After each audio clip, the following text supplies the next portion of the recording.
I did get all of the trophies slash achievements in BN4. It actually wasn't as bad as I was anticipating, although I was Buster Maxing through pretty much everything except for my first playthrough. So, well, the boss fights against the Double Soul opponents, and really just the actual non-normal and heal navies, I did fight for real without Buster Max, but everything else is just like fucking... It's so repetitive and grindy that... Yeah, I just did that. I think I'm gonna save my thoughts on specifics, on like specific tips and advice and stuff for a video at some point. I have a couple of different Battle Network video ideas in kind of like stirring in my mind right now. I haven't put anything on paper, but I want to finish replaying 5 and 6 before I make those videos. One of which will talk about the trophies and achievements or whatever. And so BN5's set is like really easy to achieve, really. Complete the game. I think it's get the double souls or use all of them or some combination of that. Doesn't require 3 playthroughs each, just 1. Each liberation mission, which is just, you know, gonna happen in my first playthrough, and then get every dark chip. I think that's it, because this is BN6. So that means I can focus on like actually playing the game and enjoying myself, which is cool. So I was so bummed when I couldn't do this, when I couldn't stream this on Monday. I mean, I could have tried to do it on my laptop, but I didn't have everything like transferred over and backed up, and yeah, my cloud save would have been there, but it's just like I wanted to wait until I actually had my computer functional again. And so I'm super excited to play this, because I've been wanting to play this for like the entire week. Let's fucking do it. The year was 19XX. Cyber Society was almost collapsed. I like that this game gives some backstory to the overarching Mega Man Battle Network timeline. And it helps this game kind of stand on its own a little bit more too, even though there's a lot of callbacks, particularly with characters. Mostly from BN2. And what's funny is when I played this game when I was a kid, the games that I played most as a kid were 3, 5, and 6. 4 I kind of maybe dabbled in and then played on like Virtual Console, but then I don't think I played 1 or 2 until maybe like 2018 or something like that. I remember, maybe it was 2019 though, because I started streaming the games, and I actually streamed Battle Network 1 and 2 on Twitch, and then never got very far in 3 for one reason or another. I don't remember why, but probably just fell off at the time.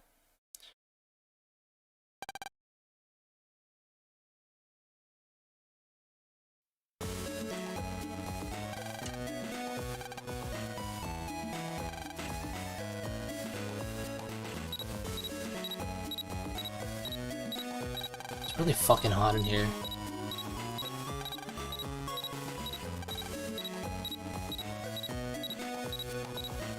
Oh, I like that that's fun. There's a Whiz Dog and whatever the robot from BN4 up on the shelf. It's kind of a fun little reference. Yeah, adjust this a little bit.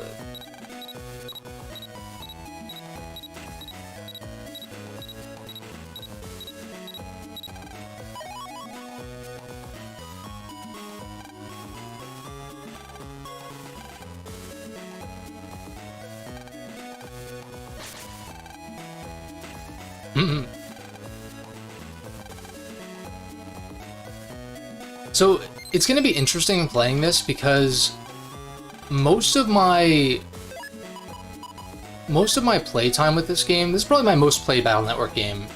As much as I love 3, and that was my first, and I played the shit out of it, 5 was the one that kind of... Well, 5 and 6 really, because I had my cartridge for 6 the longest. I don't have any of my old cartridges for these games anymore, though, but 6 was the one I held on to for the longest, and 5, there was Double Team for the DS that included both versions, and that was where I put in most of my time. And I think I even, like, I'm sure I stopped playing these games at some point in, like, you know, middle school, maybe early high school, but at some point in high school, I got a copy of Double Team secondhand from, like, GameStop, because they were doing, you know, selling used games still. I don't know if they still do or, like, whatever, but I was back still kind of during the GameStop era for me, and I really, like, reconnected with Battle Network through Double Team. That's where I played Proto Man for the first time, and this is the first Battle Network game that I think warrants having 2 versions. 3 really didn't need to. They could have just made Black or Blue just be the one instead of releasing both, but Pokemon was so big at the time, and, you know, all that shit. And then 4 would have benefited heavily from being one version, which I've kind of gone on about a lot. Whereas this one just feels a lot more... It feels more distinct between versions to me. And same with 6. 6 probably a little bit more so. But not really by much. It's more or less the same. It's just the Psybeast thing.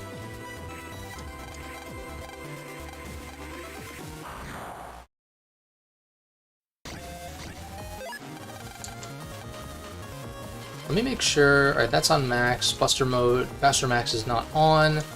Just wanted to make sure the volume was up. Alright, we already know this shit.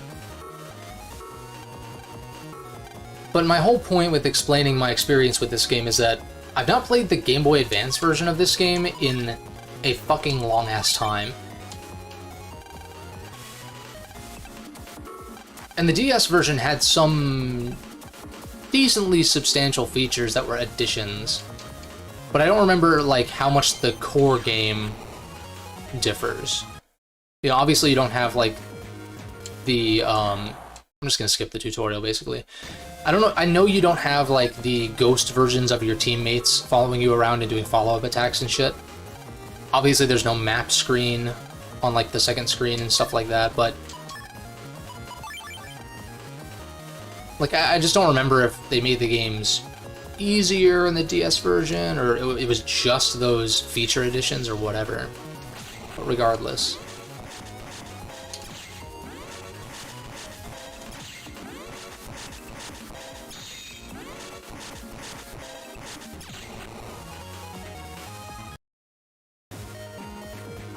Alright, last one. The one thing that is nice, I feel like I have Stockholm Syndrome regarding BN4, but there were some things that were kind of nice, and I do acknowledge that the hard mode playthroughs are definitely more interesting. I fucked this up again. I wasn't paying attention. I did the same fucking thing in BN4. I didn't select Airshot first, because I didn't realize that I was in full synchro already. Whatever.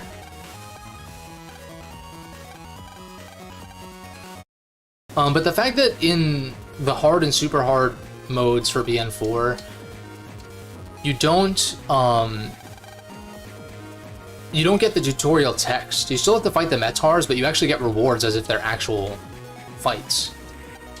And they treat them as such. They don't dump the tutorial on you. So it's one of those things where if most of your experience with BN4, like if you kept your save file and you only played it on New Game Plus, then yeah, you'd probably look at it a little bit more fondly in certain ways, but, you know. Hey, what's up, Space Cowboy? Yeah, my computer died, or well, my CPU died, and I had to get that diagnosed and replaced and shit like that, but it should be all good now. We are back on track. Come from AC/DC Area 2. Yeah, I was bummed about having to postpone. I was really looking forward to playing this on Monday.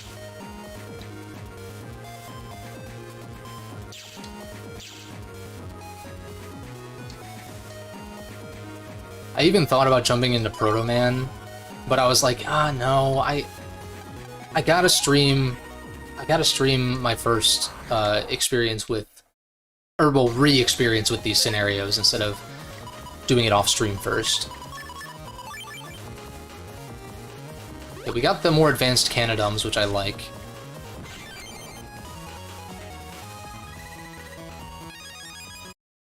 Yeah. Yeah, shit happens. Technology is a fickle beast.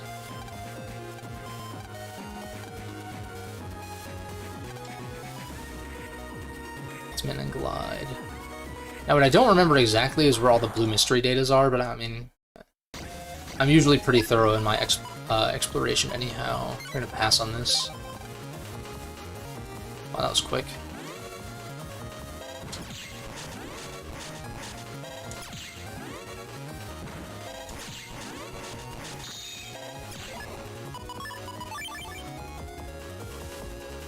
Let's see if I can get this. A little late.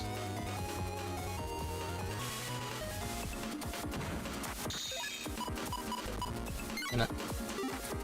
That's annoying. Whatever. We're gonna jack out shortly anyway. This is oh, this is Yai's. Okay.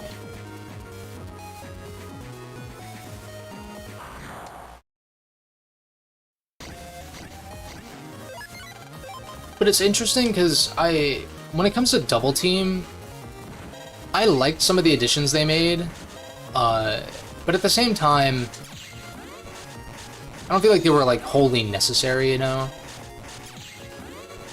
So I'm curious to like play this game again without that stuff. And also, of course, the voice acting as well. Let's go, Lan! Like, whatever.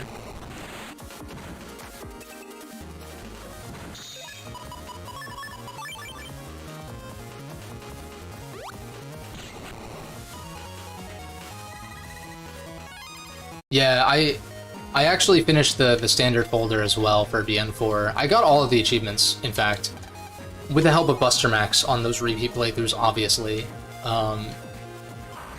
The standard thing is, like, so easy to fuck up because of, what was it, Grab Revenge? Being a purple mystery data in playthrough 3 at, like, the very end of the game, basically. And so if you miss that purple mystery data in Town 4, you're gonna have to do a whole nother playthrough, which is really annoying. Thankfully, that did not happen with me.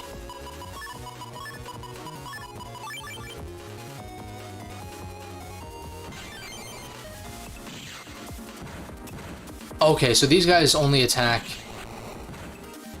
on the point that they target, yeah. I don't have a way to hurt this guy, though, without breaking the mystery data, which is really unfortunate.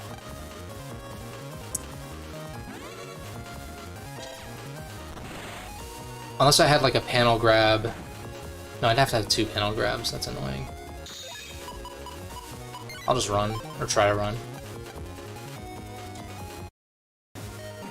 Oh, yeah, the elements? Yeah.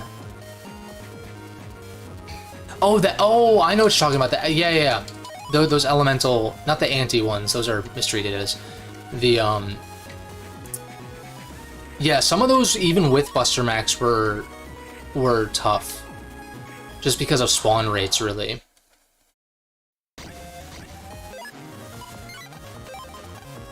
But thankfully resources for these games have been out for so long that it's easy to kind of plot out your method for doing that. And I actually lucked out with my double souls in that my last double souls were Roll and Woodman. So I only had to play, well, for Red Sun, because I was going for standard chips and I had to get Grab Revenge at the end, I had to keep playing through getting Roll Soul and like do the 3rd tournament and all that. But for Blue Moon, I only had to play till like, I forget if no, I think it was prelims, or not prelims, but I guess quarterfinals of the 2nd tournament was Woodman. And that was my last double soul for Blue Moon, and I could just stop playing from then. So that was kind of nice. It was more like, 5.5 playthroughs instead of a full 6, or something to that effect.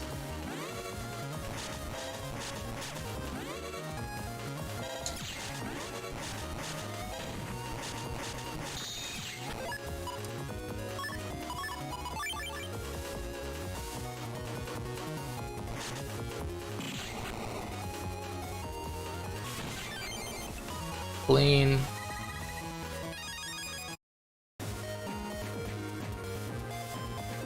Nothing here. Yeah, Rock Band EXE Zone has some awesome guides. And well, just resources, not even guides necessarily. But yeah, those resources are invaluable.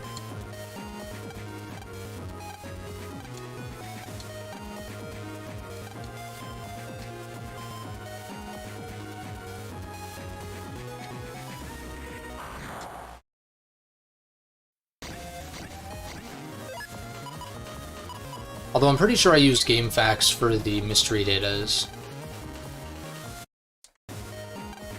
I kind of like bounced between them.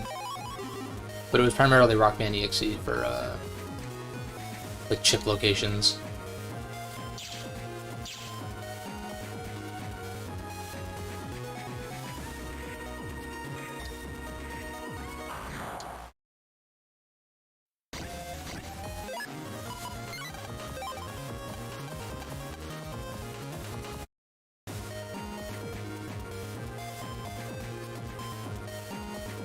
Is there no blue in here? Interesting.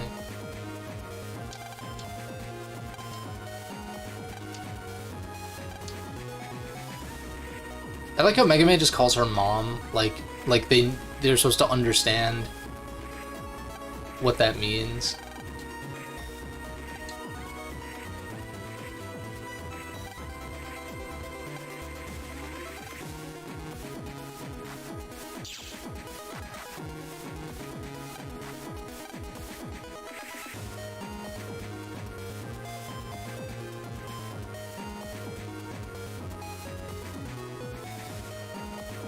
Oh yeah, that sounds fun.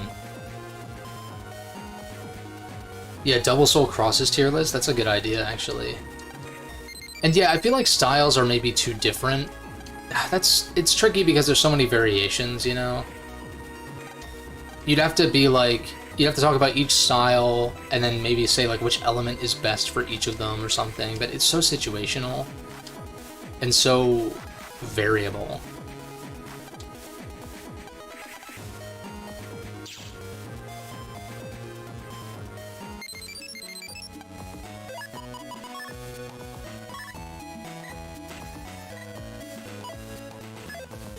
Like, go Scilab. Like, not even go to Scilab. Thank Lan. What? Okay, I'm gonna chalk this up to text box limitations or something. Thank Lan, Mega Man. Okay, whatever.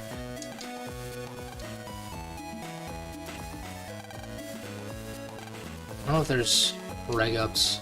I think I already checked back here.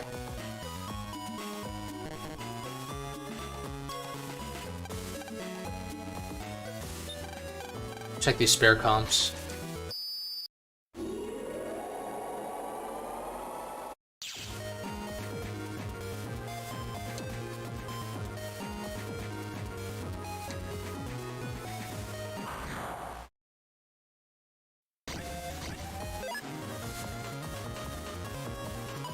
Yeah, this is Kernel. I like both though. I like both versions, but I do prefer Kernel by a small margin.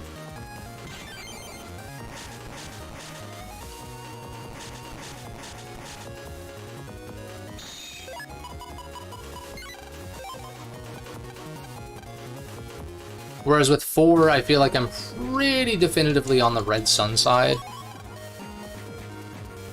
But granted, I didn't really mess around with Blue Moon's Double Souls that much to really say. And in 6, I haven't really played much of Bowser. Which made me think maybe streaming Bowser would have been cool, but I think I'm gonna go Gregor and just play Bowser on my own time. Because if I was gonna do Bowser, I probably would have done Blue Moon, so that way Shuko, you know, transfers over, and not transfers, but you know, is relevant, I guess.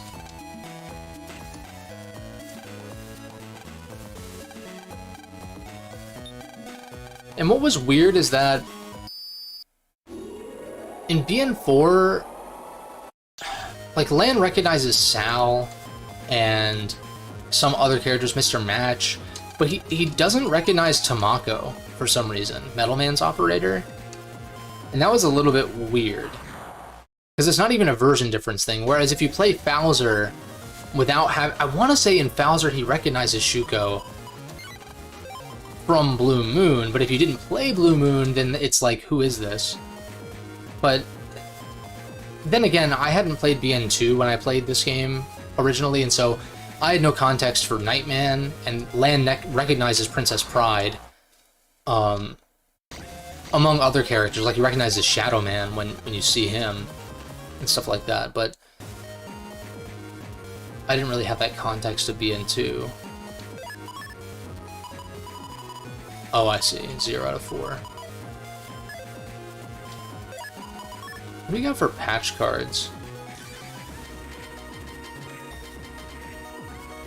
Okay, we got charge shot alterations.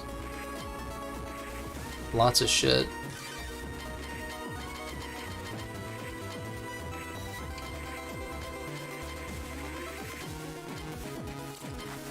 Item cards. Oh, this just like gives you powerful shit. Wow.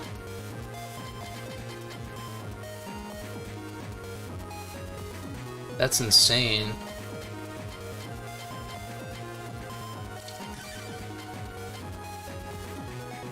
Lead Raid, Chaos Lord. What are these? Oh, so this is essentially hub style. Oh, Base Cross? Oh shit. It's kind of dope though. Bug Stopper. Lots of good shit. I'm not going to download any of these right now. I mean, I'll download the download chips just to have them, but I'm not going to use them. I'll use them for the achievement, but not during my actual playthrough. Okay, I need an unlocker for that. We do not have the passcode. What kind of sub-chips do you have? Lock enemy.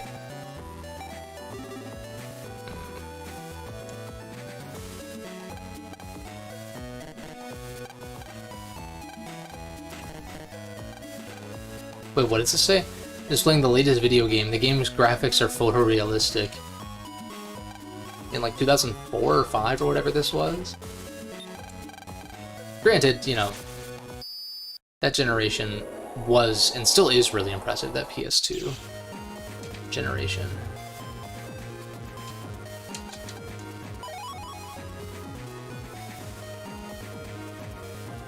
Yeah, no, those like item patch cards are kind of nuts.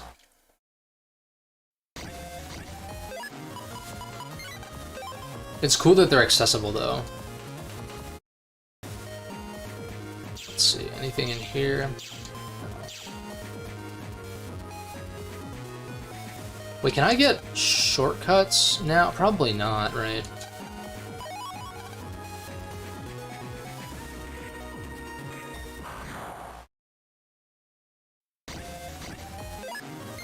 Getting virus encounters in home pages is kind of annoying.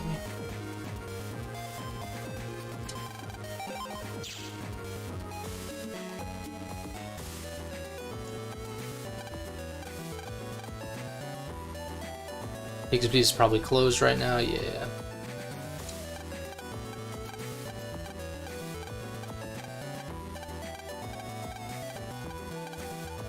And see, when it comes to like Team Colonel versus I can't, yeah. When it comes to Team Colonel versus Team Proto Man, if you swapped Number Man and Search Man, Colonel would be so fucking stacked. But at the same time, because I like Red Sun better than Blue Moon, I get Search Man in that game at least.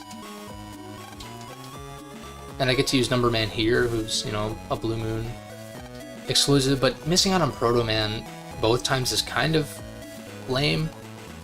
But I'm gonna play Proto Man, and I like that game a lot too. So It's just a matter of which one I'm streaming, I guess. I'm just kind of rambling.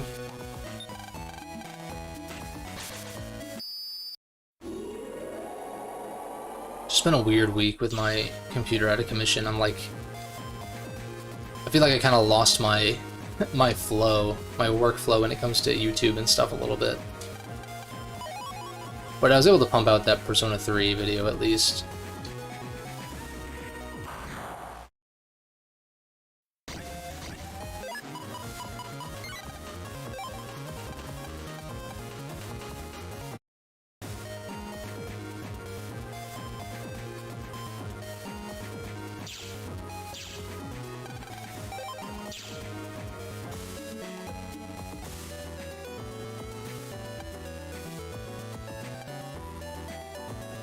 Let's go get them, they should be home.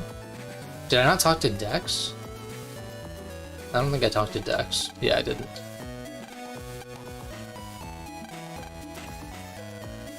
Quickest 30 minutes of my life, right here.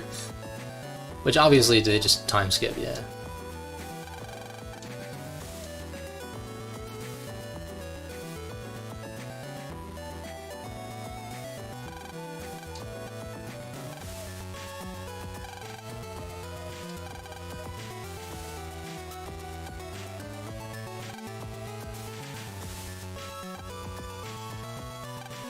Something far out.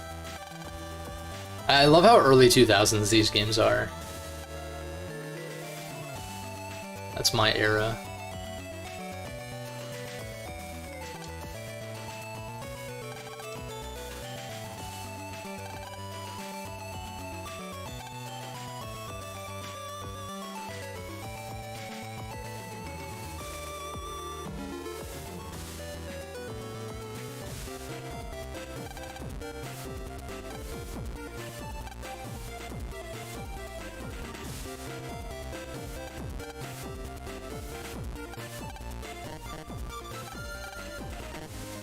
I know the statue up on the left is a sub-chips. There's a dark chip over here.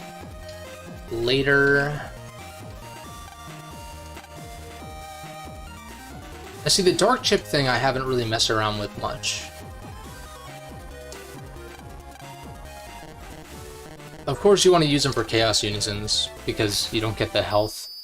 You don't get like the permanent health debuff. As far as I know, but I try to avoid that, because I don't want to see my health total being like 199 instead of 200. It's one of those things. Because then I just know I'll see that, and want to just tick it down to 190 so it's a round number.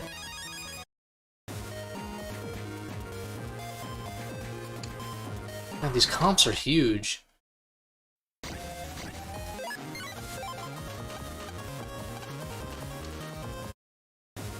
There it is.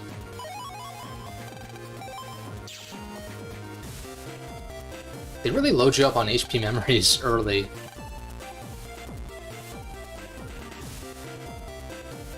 Granted, I think I bought one, so it's only really 2, but yeah, still.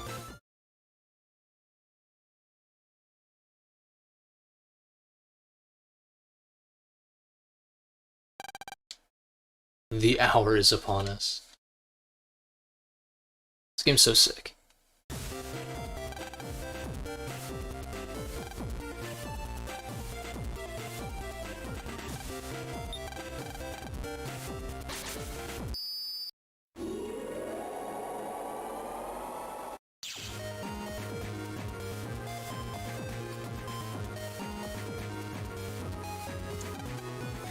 There's the blue.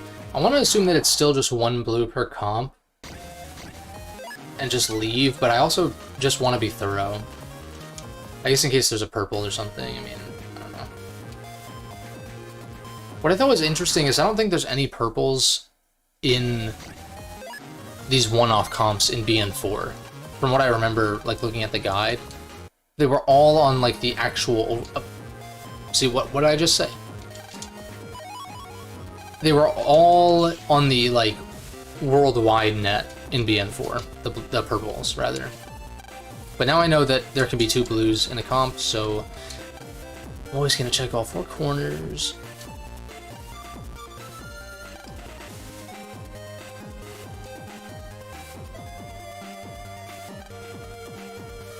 We'll be going through there shortly.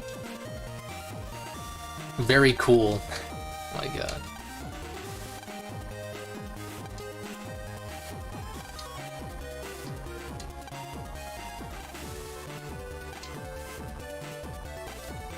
What did he say? For the company that makes PT tires, at this rate, the 2 cups of coffee I'm able. Oh my god, these guys are actually fucking brain dead. That's funny though.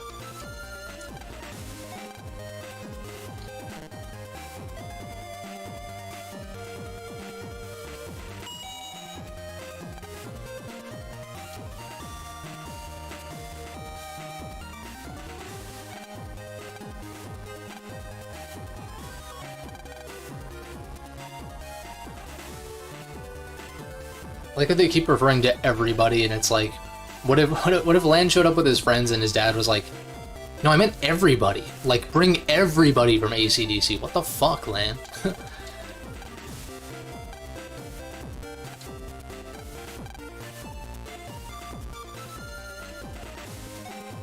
I don't actually remember what he was going to show them. Like, I don't remember, like, I don't remember the minute details of the story in this game, just more of the overarching stuff. And, you know, the scenarios, but stuff like this, I don't know.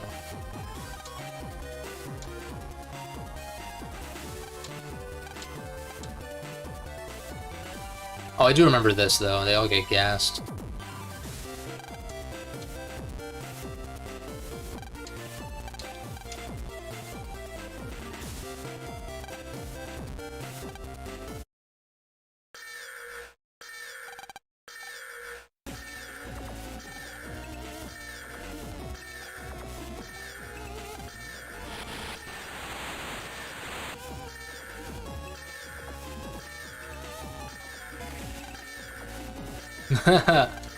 They just stare at the gas bomb.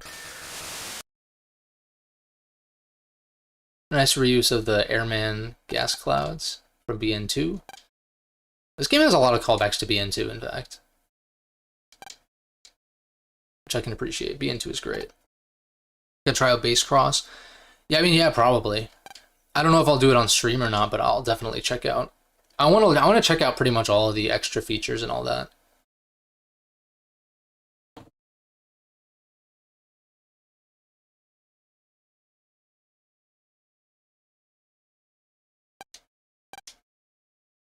.03%. Oh, I see.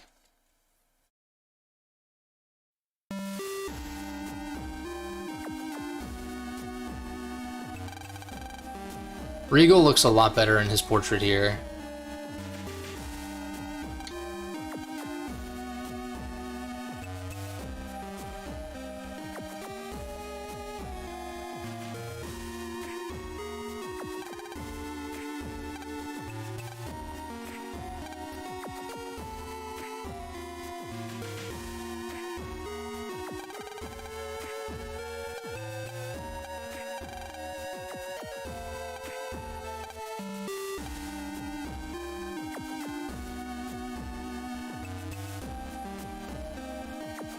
I like how they don't even scour the room at all. I think it would have, I mean, I'm not going to nitpick the story because, like, it's not like the stories in these games are, like, the greatest things ever, but I think that the stories in like, 3, and I think this game is also, like, pretty good. 3 has a really good story, actually, but this game has a pretty solid one. Why not just have Lan not get gassed, and maybe he knows better, like, he knows to hide, or that he's matured enough from the first 4 games to not reveal that he's there, you know, when he's outnumbered and not on the net, like he's, you know, an 11-year-old or whatever the fuck, going up against adults. 3 days.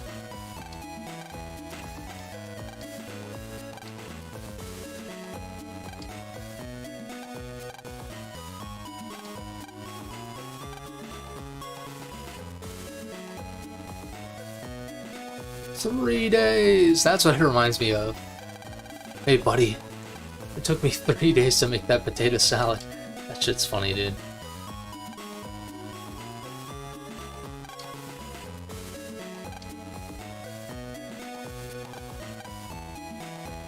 I think there's literally a SpongeBob quote for everything. Like, actually everything. But it can definitely get annoying if you do it too much, but it's like, it's so classic.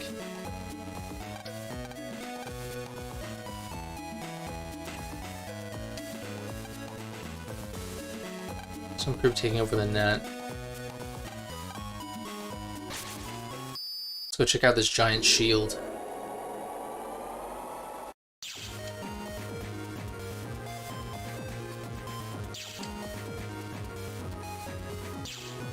It's all corrupted.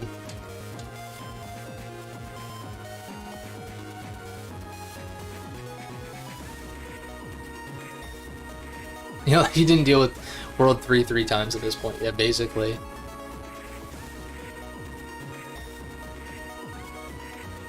Yeah, they should have had him just not get gassed, and yeah, just like, know better than to not, like, show himself.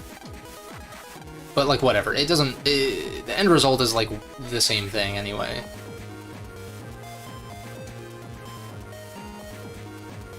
But, you know, it would give him a little more motivation, I guess. Obviously, he knows his dad is missing and his friends lost their PETs, but to actually see it happen, that's more motivating than just hearing about it after the fact, for sure.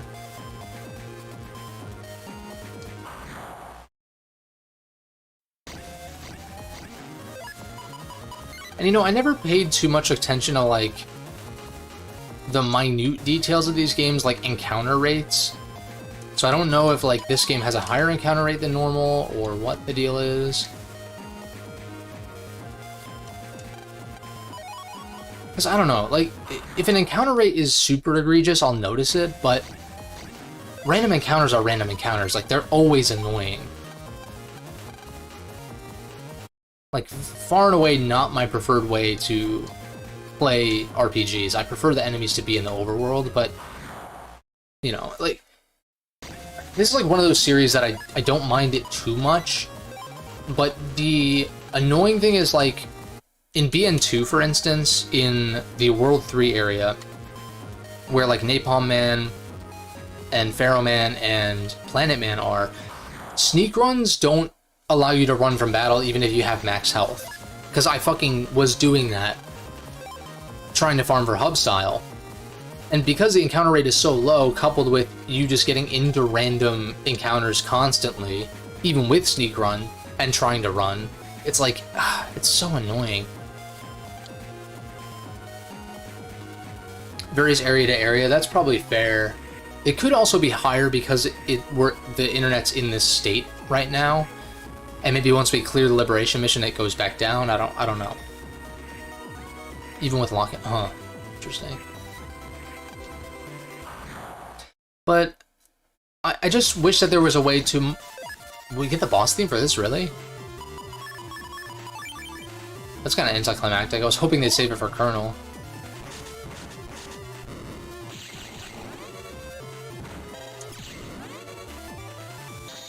Oh, but Buster Up is like one of my favorite ships. It's so broken. What was I saying, though? I wish that there was a more reliable way to guaranteed run from battle. Or, like, you know. Like, cause obviously Pokemon games are, like, on the easier side and stuff, but if you spray a Repel and have a, like, decently high-level Pokemon in your party, or in the lead slot, you're not going to run into encounters unless it's something special that maybe you actually want to encounter because it's super high level. You know, kind of like the random boss encounters in Battle Network. And so it's had me thinking about, like, a hypothetical BN7, if they would be able to pull off enemies in the overworld, or if they would just go with random encounters still, and, like, how that would work, you know? Because in the past couple of years, I've found Battle Network and Persona to be kind of kindred spirits in a lot of ways. And I think a Battle Network game that takes some inspiration from Persona in, like, enemies being the overworld, having side quests or, like, you know, Social Link-esque types of things to get double souls, which basically is how it works now anyway. It's just not, like, called a Social Link or whatever. It's just you do a side quest. In, like, BN6, for instance. Stuff like that has me interested, but I wonder, because Capcom, even when they do Mega Man stuff, they don't throw massive budgets at these games. Like, Mega Man 11 was really good, but it's clearly a relatively low-budget title. And I just wonder, and really want to see Capcom make a high-budget Mega Man game again, whether it's Battle Network or not, and just like to see what the potential is.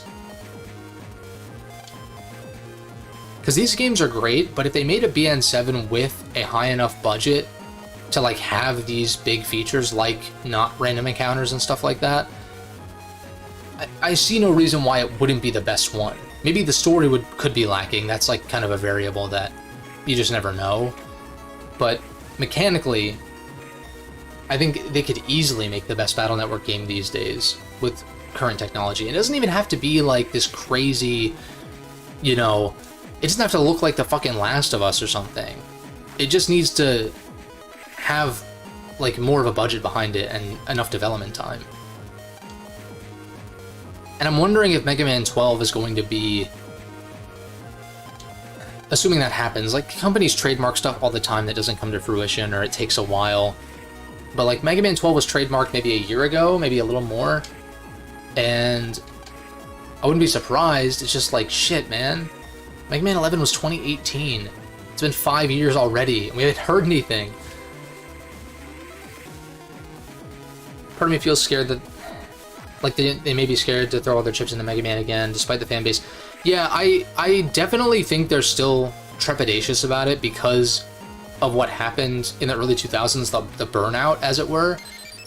But it's been, like, 20 years.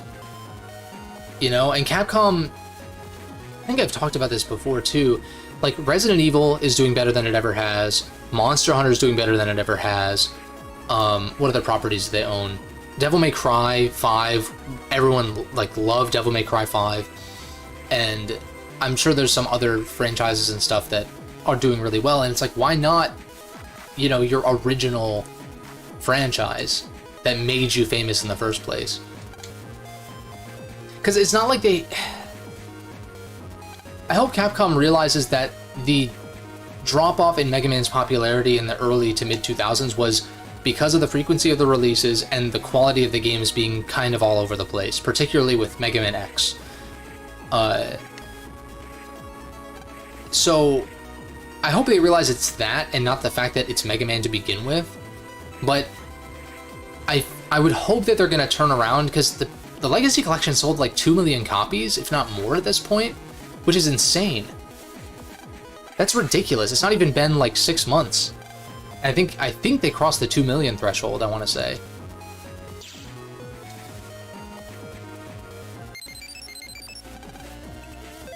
And that 1 million threshold didn't take very long at all, either.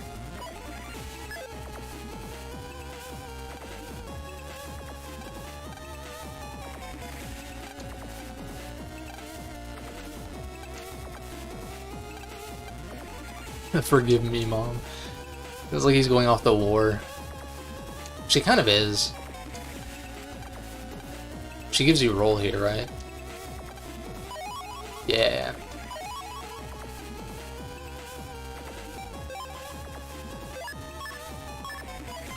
See, something about Male giving you roll early on just feels right. She does it in BN3, does it here. I don't remember if roll is a chip in BN6 at all, but probably not. Oh, whoops. I already sorted by code. I've already got some good stuff that I can start subbing out.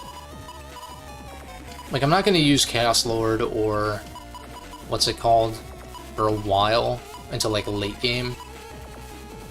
C-Seed is interesting. I've never really used this one, but that could be pretty good, in fact. And I think first order of business is to cut L. Yeah, let's cut L, and we will throw in another B. We'll throw in roll as a one-off. C seed, and Mini Bomb Star is definitely better than these Mini Bomb Bs.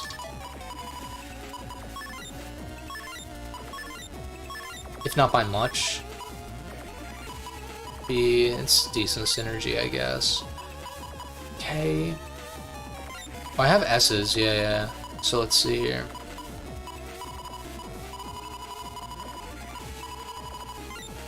How many of these do I have? In fact, I think I'm gonna cut the mini bombs for arc cannons.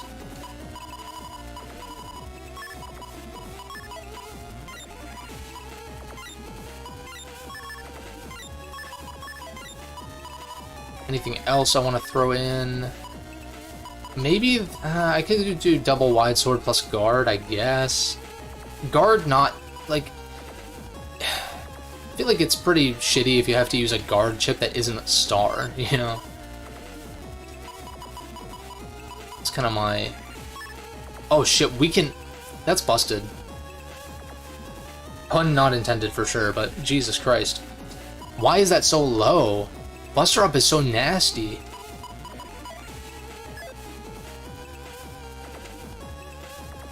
Star Force... Or sorry, Street Fighter. Star Wars. Street Fighter, Resident Evil, and Monster Hunter have been doing really great. Yeah, Street Fighter is another one that I forgot about, because I'm not a fighting game guy, but yeah. Definitely appreciate that. Feels like old Capcom. Yeah, so like, they just need to do something with Mega Man, and I'm sure it'll pop off. I totally agree, man. Like, Mega Man is, you know, it's top 5 franchises for me in video games, period. It's probably like top 3. If I'm being completely honest. It's just like... And when it comes to like... I was thinking about this a little while ago. Of like, if I had to choose between Mario, Mega Man, and Sonic, as far as platformers at least, which Battle Network's a whole nother thing, but even just platforming-wise, I would pick Mega Man over Mario and Sonic, like, pretty easily. Mostly because Mario and Sonic only have a couple of games that I feel pretty strongly about. Whereas Mega Man, I'm like... There's so many great Mega Man platformers.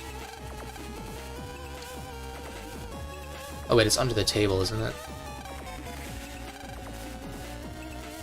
Or no, wait a second, hold up. Isn't it?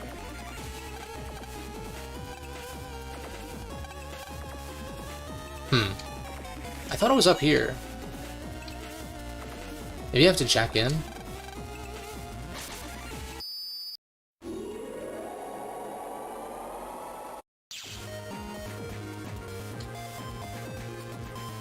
Yeah, it almost feels like Capcom treats Mega Man as like...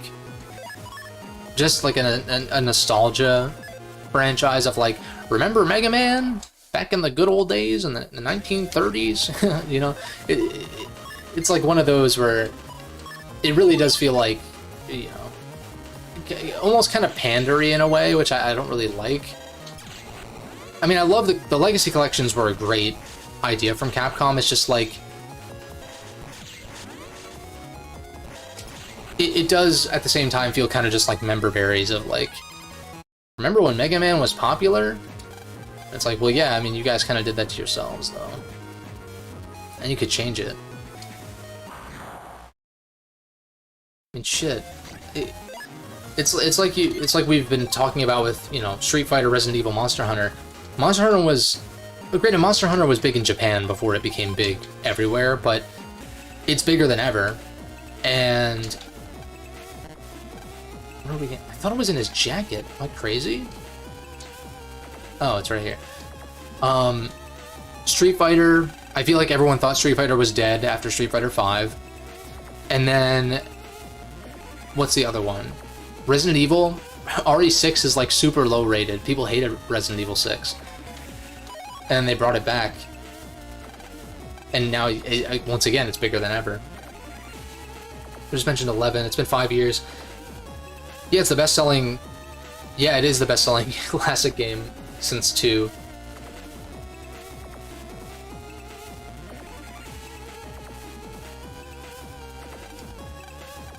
Yeah, I don't know. I mean,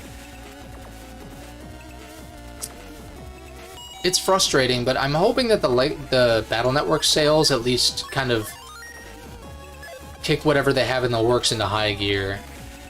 Because I do think that a Mega Man 12 is coming, but why is it always classic? Like, the classic games are good, but...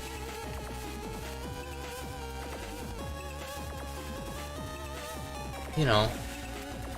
when that's the only Mega Man content they're putting out, it's a little bit frustrating. And am I the only one who finds it odd that the classic games are, like, the most popular ones?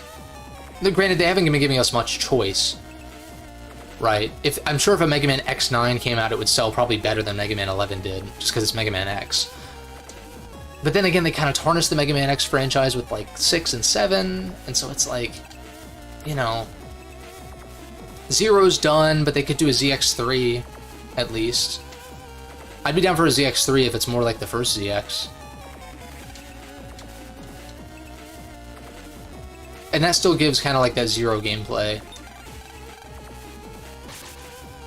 Or honestly, if they just made like a new Mega Man platforming series that takes more from like the X and Zero style of gameplay. With the dash and the Z-Saber and shit like that.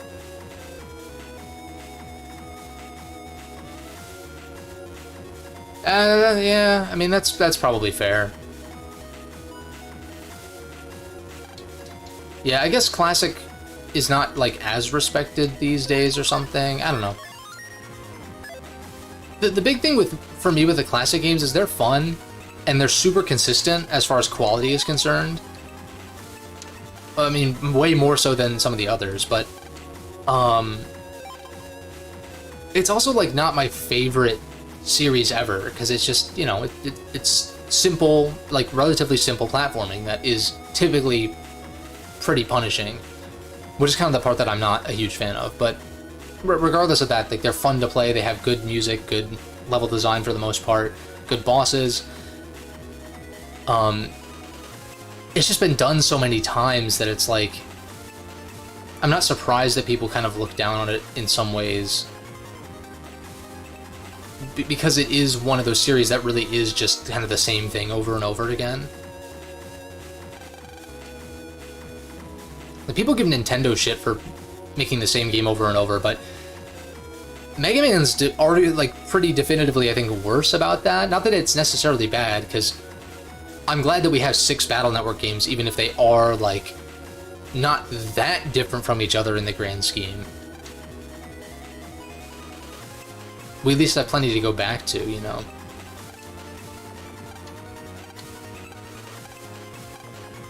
But I've been talking a lot. I kind of want to focus on actually paying attention. On left is days of the week, middle data is half the months in the year, 762. Oops.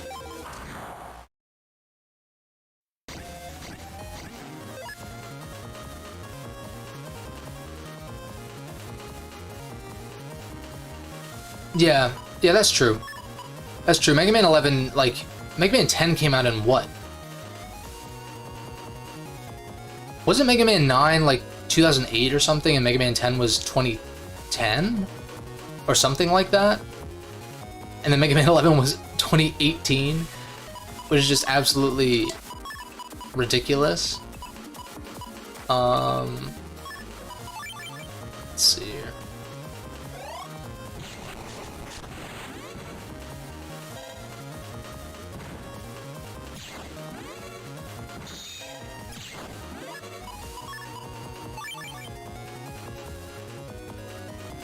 And it did have at least, like, somewhat of a modern edge to it with, like, the double gear system. It did feel like a more modern platformer for sure.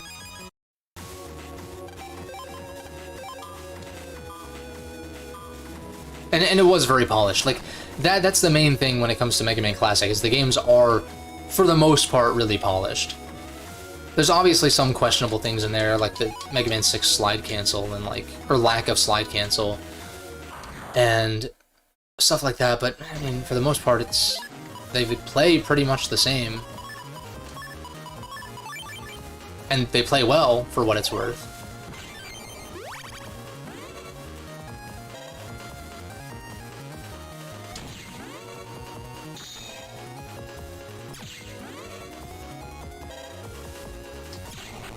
but it's one of those series that is so rooted in familiarity that it's like, why don't you guys do an experimental title, and then you can do a return to form instead of just waiting a decade, like decades at a time, and then it's like, Mega Man's back, it's a return to form, but it's like, the form never changed though.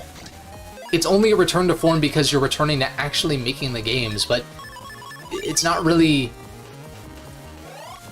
I don't know. I don't feel like it feels as special, aside from just the sparseness of the releases.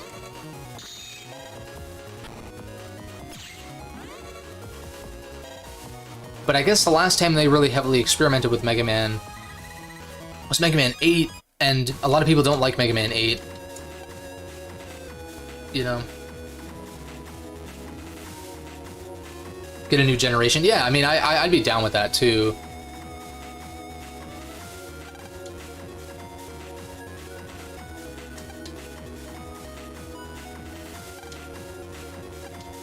NAP.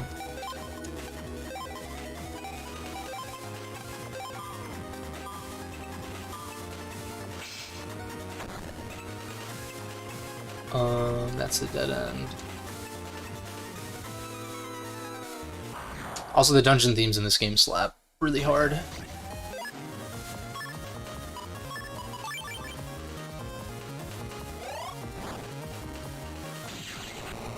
Oh shit, I thought it landed the third shot, whoops.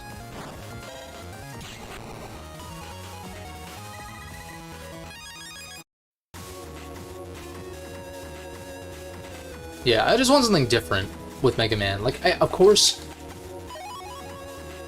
Mega Man X9 would be cool, and Battle Network 7 would be amazing, but just something fresh.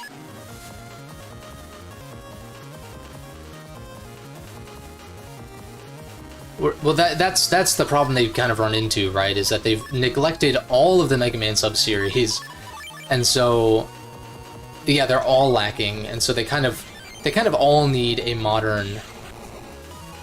They kind of all need a modern take.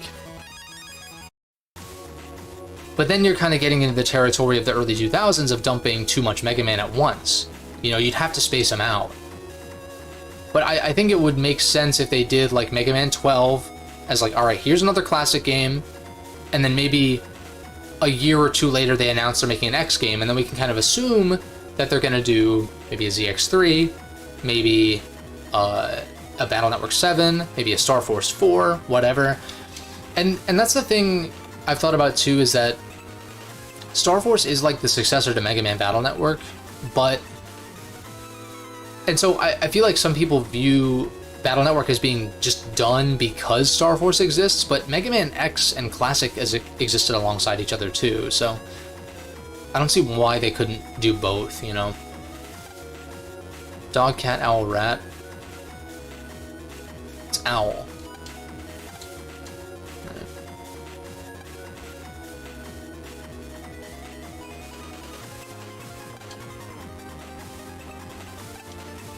And isn't this rat? I want to say.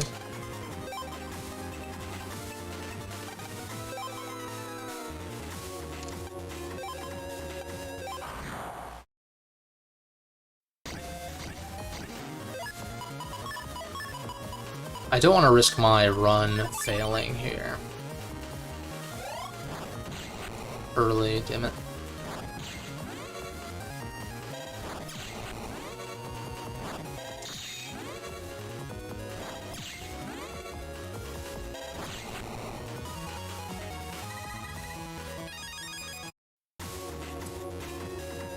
Owl. Rat. Pretty sure that's right. Yeah.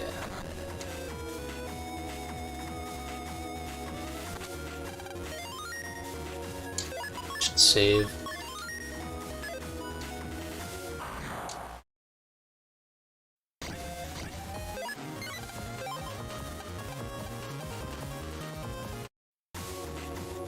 But I also feel like the Mega Man fan base is generally pretty chill. And so, I don't know, like at least for me, because, well, I've seen this elsewhere too, but I know from my point of view, I want a Mega Man Battle Network 7 more than like any other sequel in any of the series, but if we got like an X9 before that, or you know, if we never get a Battle Network 7 and we only get like X or like whatever new thing, it's still more Mega Man, so I'd like still be kind of happy with that. So I don't know if, yeah, I don't know. I don't feel like the fan base is like that divided, I guess. But then again, I don't really participate in like discourse, or not that Mega Man has discourse currently, but you know, I don't really like participate on forums and stuff like that anymore. It's been a while. So Doc, and then this is Paul, right?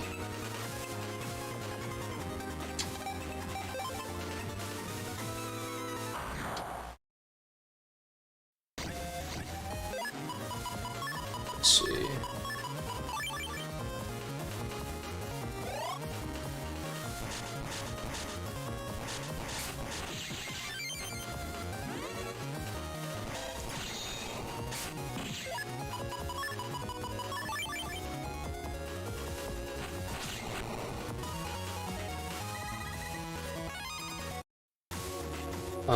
This is Doc.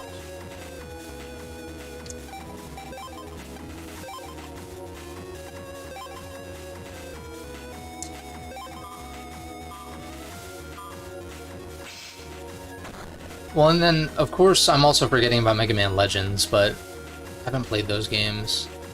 And for that, I'm like, I feel like some kind of substantial remake or reboot would be better for those, but maybe they will just put them out in a collection or something. I don't know.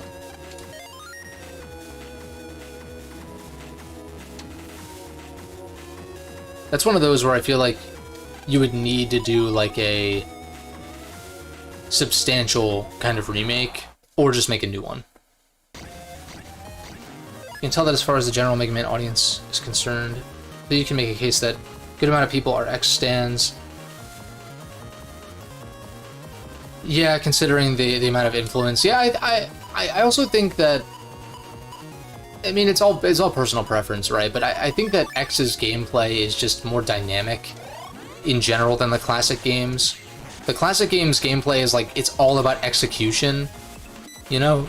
Like being very precise with the limited toolset that you have, which is fun in its own right. But X is like, just has more of an action, more of an action element to it, because you're dashing and you're jumping out of dashes, which makes you go faster, and you got like wall jumps and like just a lot more technical stuff going on. A lot more moving parts, which, I mean, that resonates with me. I think Mega Man X, like the SNES Mega Man X games are fucking awesome. Of course, 3 has some questionable things, but just play Zero Project in that case. And then 0 plays pretty much like X as well, which is why those games feel so great to play. But yeah, as far as like general game feel, I definitely would pick... I'm definitely more on the X side of things than Classic, for sure. But I don't stand that series because it's so messy. Like, 4 is pretty good. 5 I didn't hate. And 8 I think had some interesting ideas, but for the most part, beyond the SNES trilogy, I don't really like care that much about Mega Man X, TBH.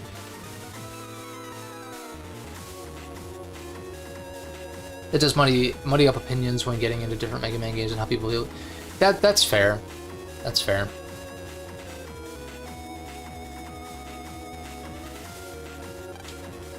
So this is Hip. This one stumped me when I was a kid. I remember this one being tricky. Mother had 1 child, but 10 of those were born. It's Toe, right?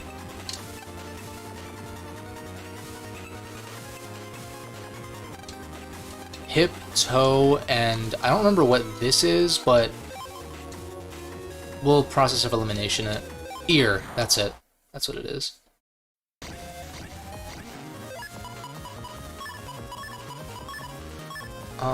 If only we had attack plus 10 here.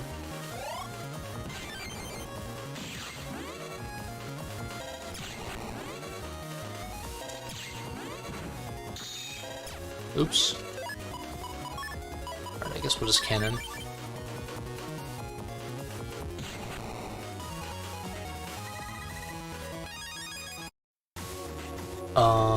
Hip, toe, ear.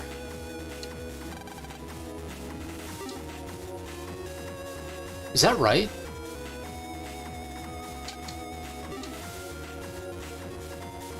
I feel like you're always swapping. I don't remember placing one.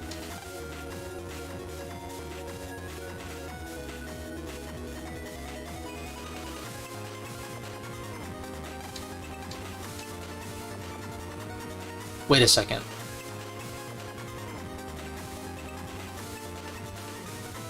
M, hip, toe. What's the EA? No, wait a second. EA. No, wait.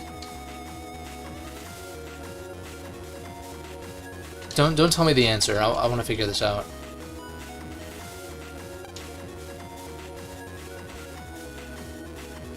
Leg hop. They're saying hip hop, right? So it's definitely hip. And then I'm 99% sure that it's toe. Okay, wait a second. I was fucking myself up. So this goes here for toe. And then it's M, A, and what's the other letter?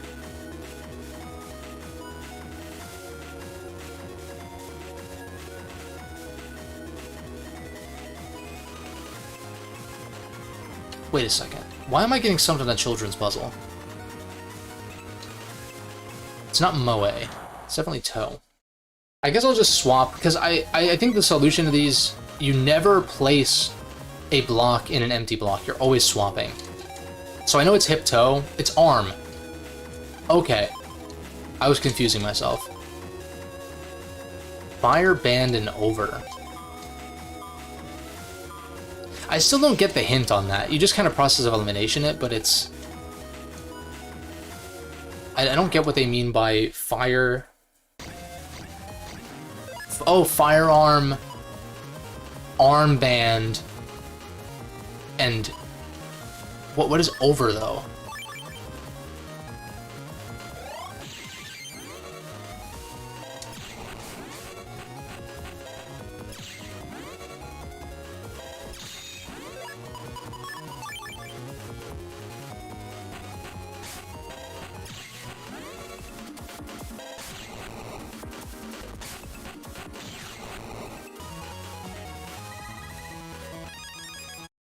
Some Tomahawk Soul Fusions there, or sacrifices rather.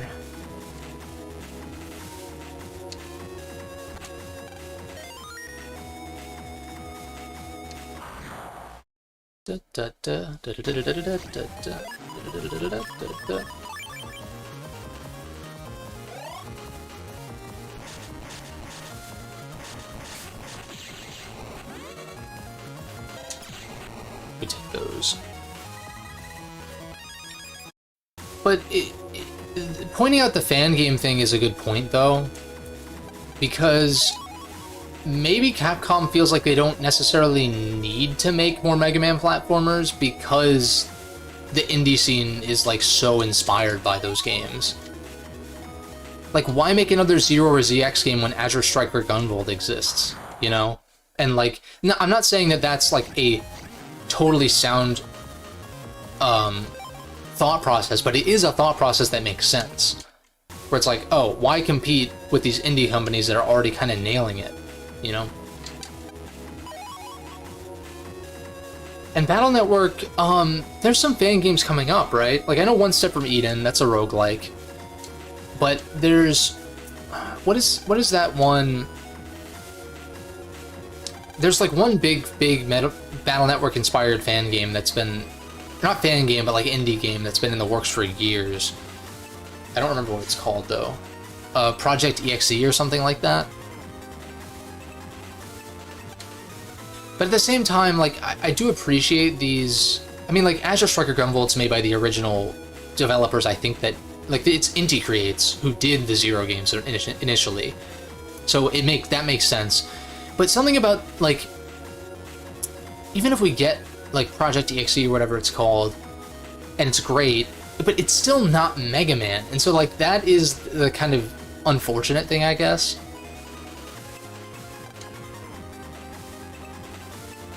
Where I do... I mean, I'm obviously very invested in, like, certain franchises, and by virtue of that, don't typically get as excited for stuff that isn't as much of a known quantity. Like, see Persona 3 Reload versus ReFantazio, where I'll probably play ReFantazio day one. I'm sure it's going to be fantastic. I would hope so, at least. But it's not a known quantity. And so, like, it's hard for me to get excited for stuff like that. And I don't want to get excited for stuff that isn't a known quantity, because then you have too high expectations, and if it fails to meet them, then it feels more disappointing. Whereas if it isn't a franchise or a series that you're familiar with, then you kind of know what to expect. For better and worse, in some cases, but usually for better, for me at least.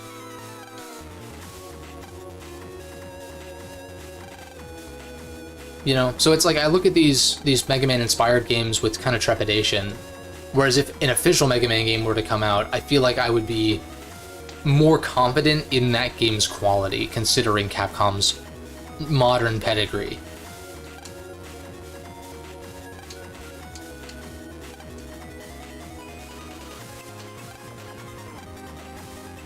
Meticulous note taker. But I'm still gonna make a video on my ideal Battle Network 7 once I'm done with these replays. I'm excited to do that. Cause shit, I mean, obviously this is a joke, but you know, I helped manifest the Legacy Collection. I helped manifest Persona 3 Reload. Not really, but you know, I have a decent track record with like predicting things and like talking about certain remakes or collections or like whatever, and it ends up being true.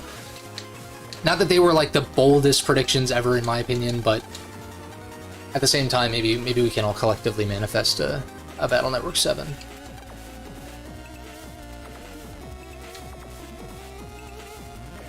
This is when it's in the jacket, right? Or under the table? Yeah. Okay, that's what it was.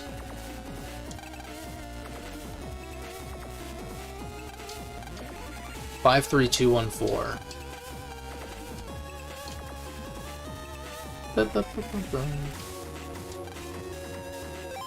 5, 3, 2, 1. Oh wait, did I fuck it up? No, I didn't. They just give you way more. Yeah.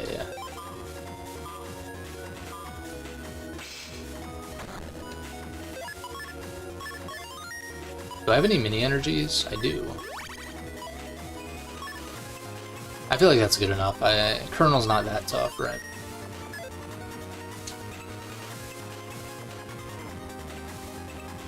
And plus, even if a Battle Network 7 never happens, it's still just fun to speculate and talk about hypotheticals. I like that kind of shit.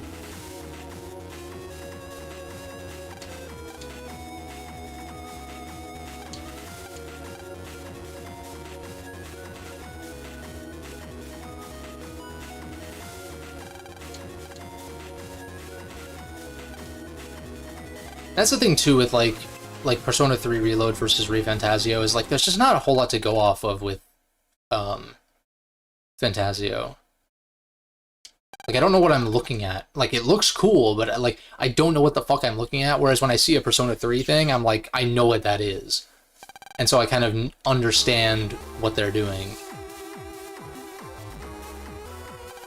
And so I guess it's more speculating on stuff that like, because I would never speculate, like, what is, I don't know, Nintendo's next IP gonna be? Like, what the fuck? Like, where do you even start? You know, there's no starting point. Oh, Colonel's the goat, though.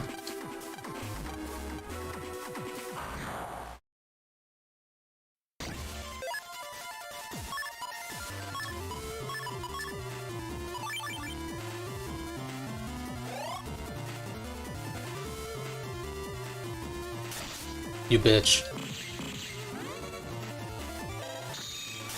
Played chicken and I lost.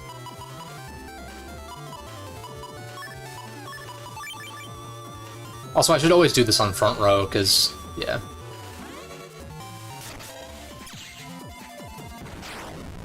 You go front row? That'd be cool. Oh shit, I'm bad. I don't know if he goes front row or not, actually. But I can stun lock him.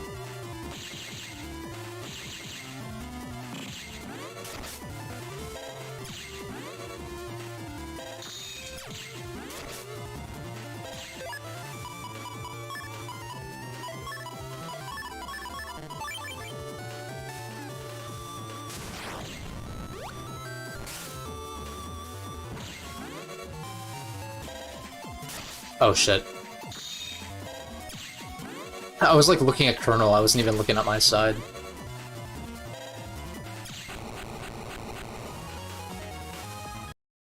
I don't think I've ever used that CC chip. That's pretty useful, actually. It's just like when I would play Pokemon when I was younger, you always ditch the status moves, right? But now these days, you can actually make quite good use of those even in-game. Although, granted, I usually play, like, Triano hacks and shit, so you kind of need to use status moves to some extent. But even in vanilla, like, you can make pretty good use of those.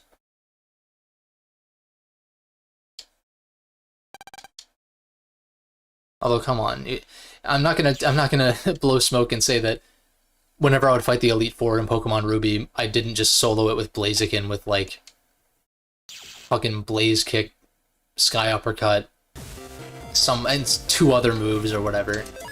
Because that's totally what I did.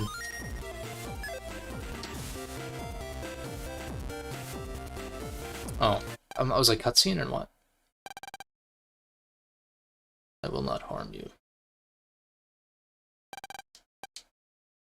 My name is Leon Kennedy, with blue hair.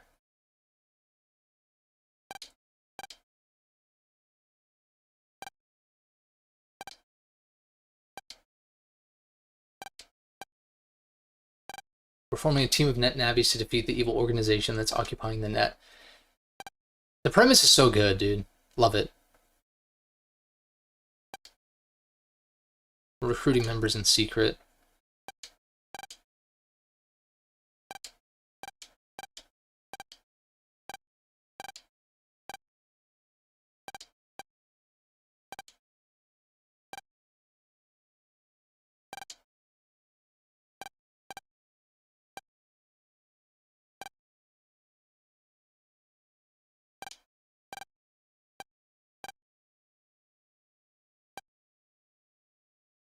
Colonel's Anti-Nebula Corps. Sounds so cool.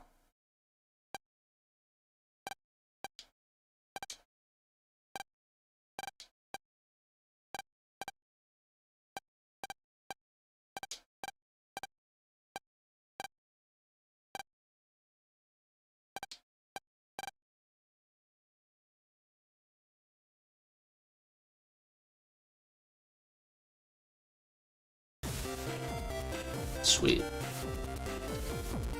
Let's do this.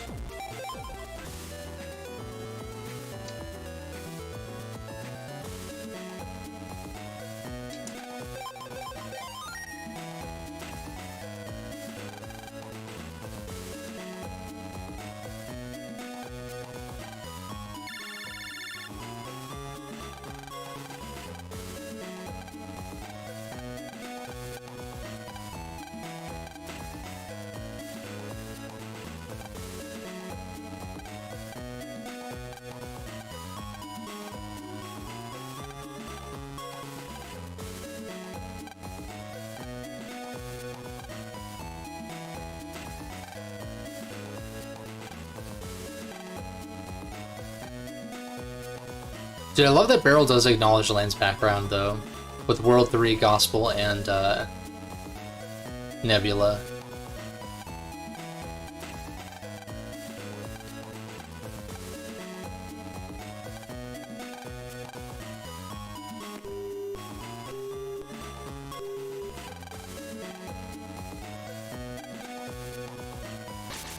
Let's do this shit. I'm trying to get that. These missions done within that turn limit. to get those. I think you get a mega chip if you do it. Within a certain number of turns, I want to say.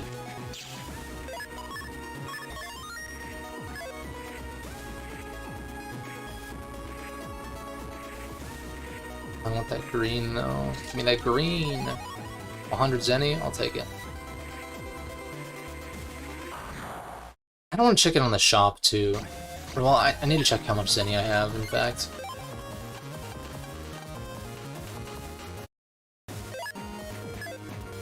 I'm assuming this next one is probably 3 grand.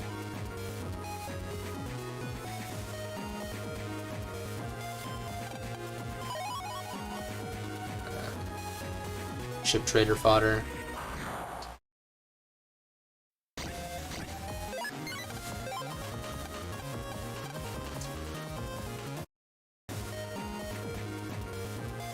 I was kind of thinking I wanted to go all the way to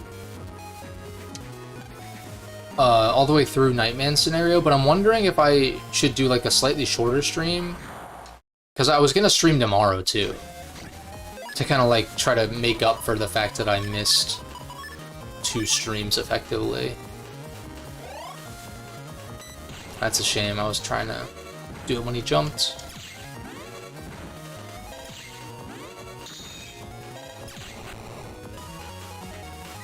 Because, you know, I really want to play this game, and I'm only going to play it when I stream it. Oh, except for, like, grinding and shit, and so it's just incentive for me to stream. 3,200. I kind of want to grind out. Oh, can this just be, like, a 500? No. Damn it. Part of me wants to just grind money until I can get this HP mem. Assuming I can actually, you know, get money drops and not just chip trader fodder.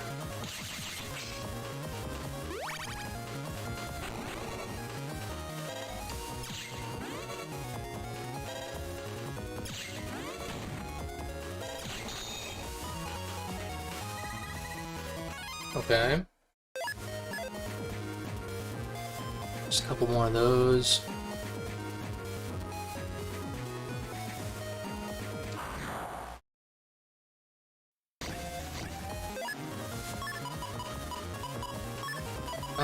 I think we just double Vulcan.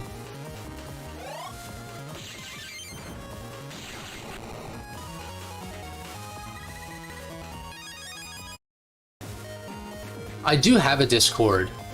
I need to figure out a better way to, like...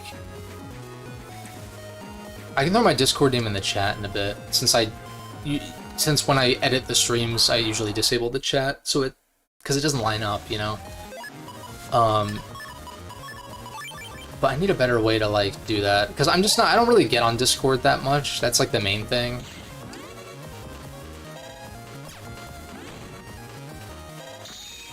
But I probably like should be more social when it comes to that kind of stuff. H-burst time? Hey, I mean, it might be. I think I just got a spreader from a mystery data, I think.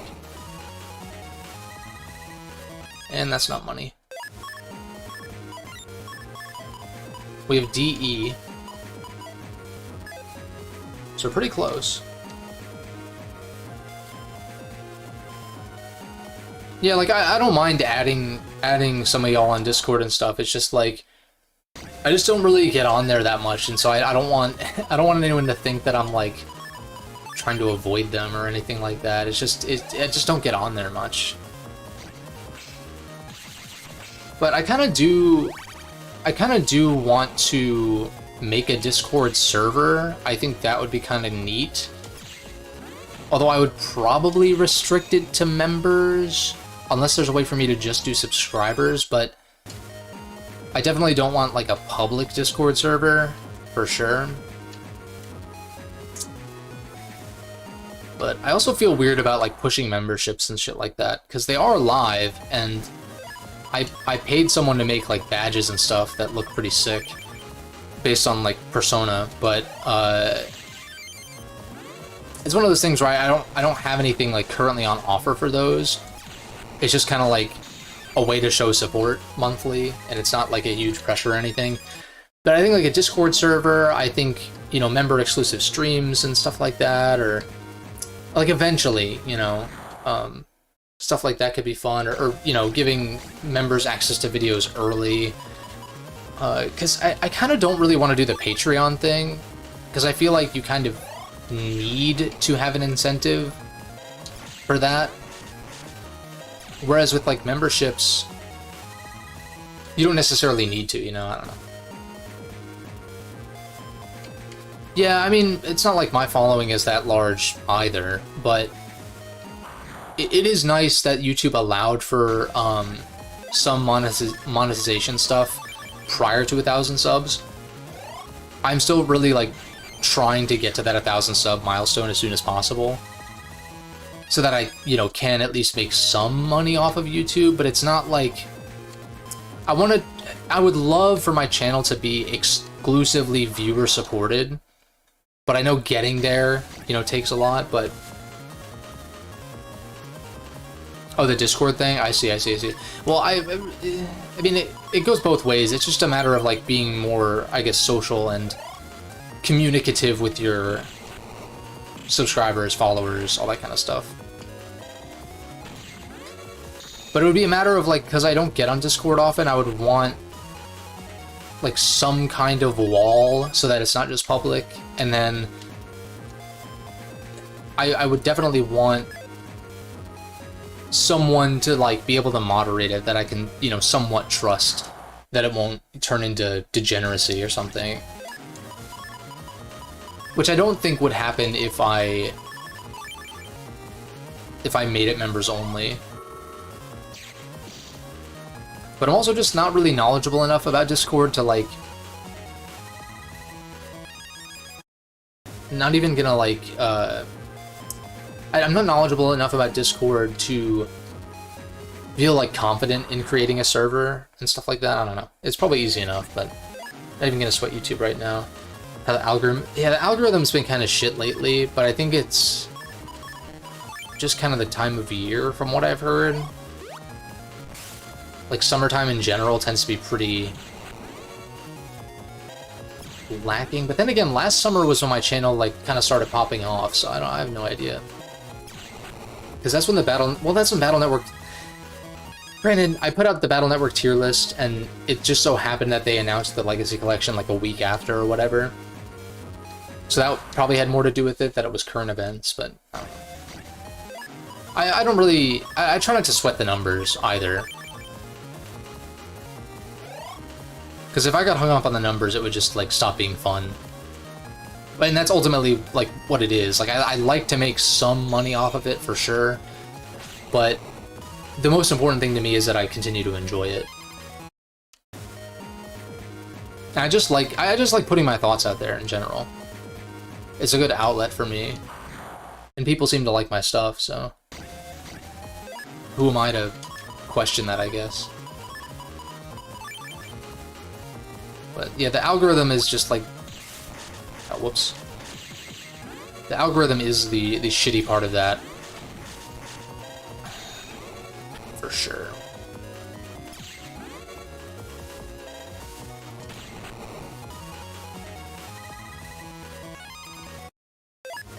Alright, we're almost there. Spent a little bit too long grinding, or longer than I wanted to.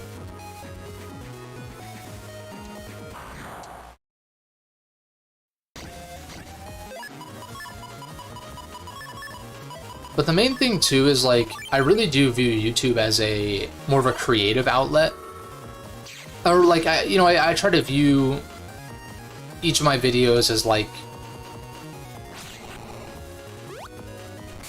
I try to give some level of respect to my videos, and so I've been thinking about, like, when I ever get, like, a sponsorship offer, I just feel weird about permanently having an ad or a sponsored, segment in a video that is going to perpetuate forever. I kind of, every time I think about that, I'm just like, it just feels so shitty, but I'm sure the paychecks are nice, so it's hard to turn down for a lot of people. But it's, I don't know. It's one of those things that if, like, I don't know what the stipulations are for most sponsorships, but if I could use YouTube's editing tool to like trim them out after the contract is up or whatever, I would probably do that. So that they don't just perpetuate for no reason. Because those sponsorship spots just become, like, they're not relevant past a certain point, you know?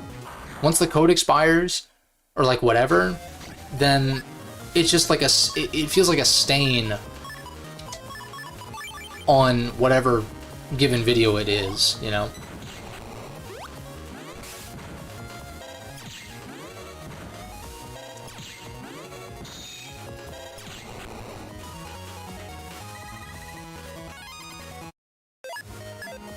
I'm probably not the only one who thinks like that about sponsors, but it's like, it's one of those things that's kind of a necessary evil for a lot of people, which I get. But I just try to take things in stride and just, you know, come what may, or whatever that phrase is. It's one of those things where, like, if YouTube is just a side hustle for me for, like, you know, however long, then I'm fine with that. And then if it ends up popping up off enough to be a full-time thing, then sure, I'm just kind of like going with the flow, trying to.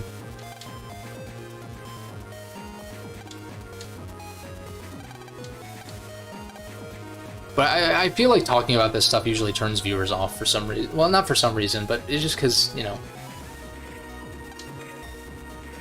I don't know, whatever. I'm hungry.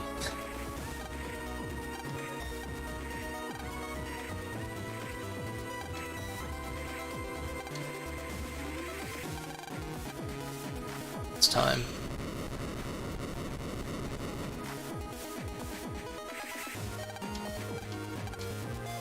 The impenetrable shield meets the... What is it? Isn't that from something?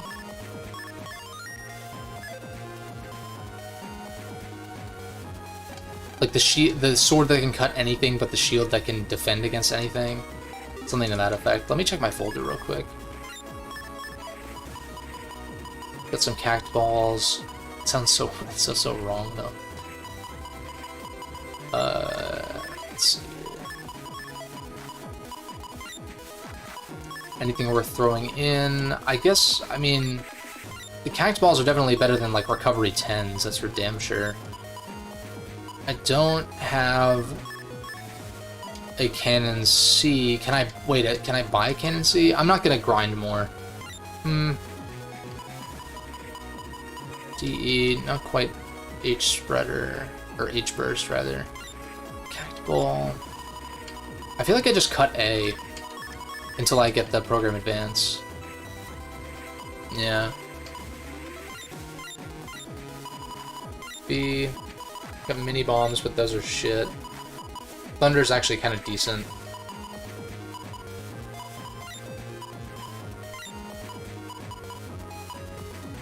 Spreader's not bad either, though. I want to throw the cact things, probably. Wide sword guard. Quake.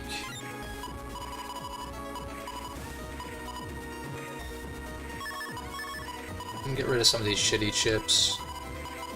It's way too many regular swords.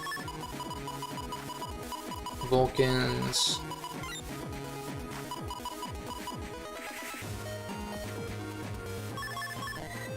Only 4.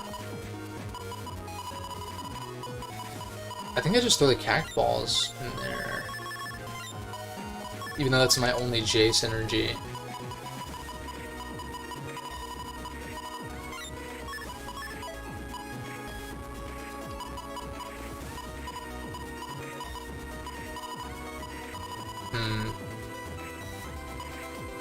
I guess I could throw Thunder P and a couple of Quakes. Anything else? Or a third Quake, I guess. Seems fine to me. Does the merchant sell a spreader? Let me see. You might be right. We're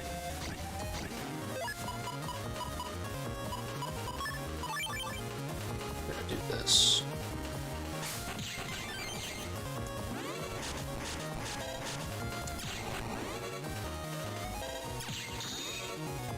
I didn't use the Buster up.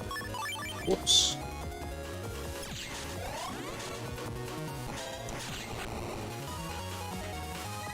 Yeah, I didn't really pay much attention to what the merchant actually has.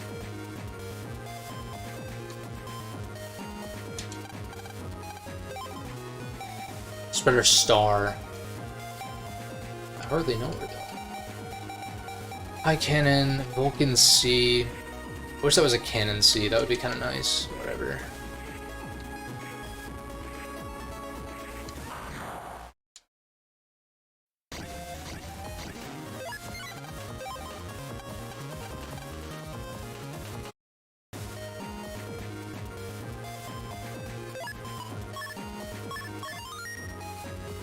Yeah, no, for sure, the whole YouTube thing is just like, it's a thing, you know? I've talked about it before where like, yeah, there's video ideas that I could do that would probably be more likely to hit the algorithm, but it usually has to do with being really negative, and I just don't really want to be negative if I can help it.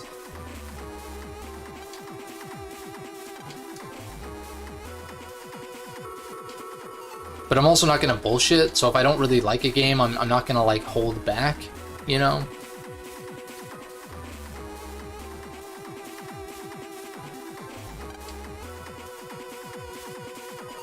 Liberate those panels to get to Blizzard Man. Yeah, we already know how to do this. I don't know why I'm reading this. I've done this mission so many fucking times in my life. I don't mean that as a complaint, it's just like, I know what to do.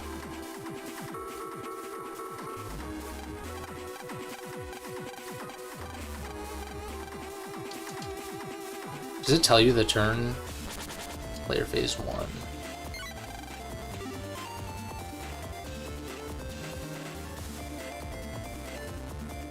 Yeah, Twitch, I don't know, I've never really understood Twitch, TBH. Can I...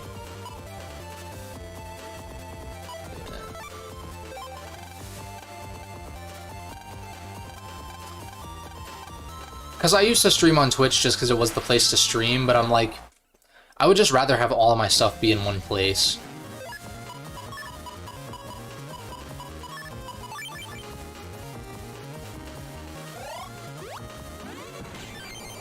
Like, it's one of those things where, with negativity, it's like, I might have mentioned this in a video, like, way back or something. I don't know if it's still up on the channel, but it's like, if I don't like a game, or, like, if I don't like something, I'm going to, like, I guess if I'm going to make a YouTube video about it, if I'm going to make a YouTube video about it, I'll talk about it, but then I'm just going to, like, move on with my life and, like, think about the things that I actually do like. I'm not going to, like, I don't know. Sometimes I question the sanity of some of these YouTubers who... No, well, I'm not sanity, but, like, I question how some of these YouTubers can handle being so negative all the time, and without it affecting their psyche, you know? Which, I guess maybe it does. I have no fucking clue. I'm not here to psychoanalyze, but it's just something I've thought about.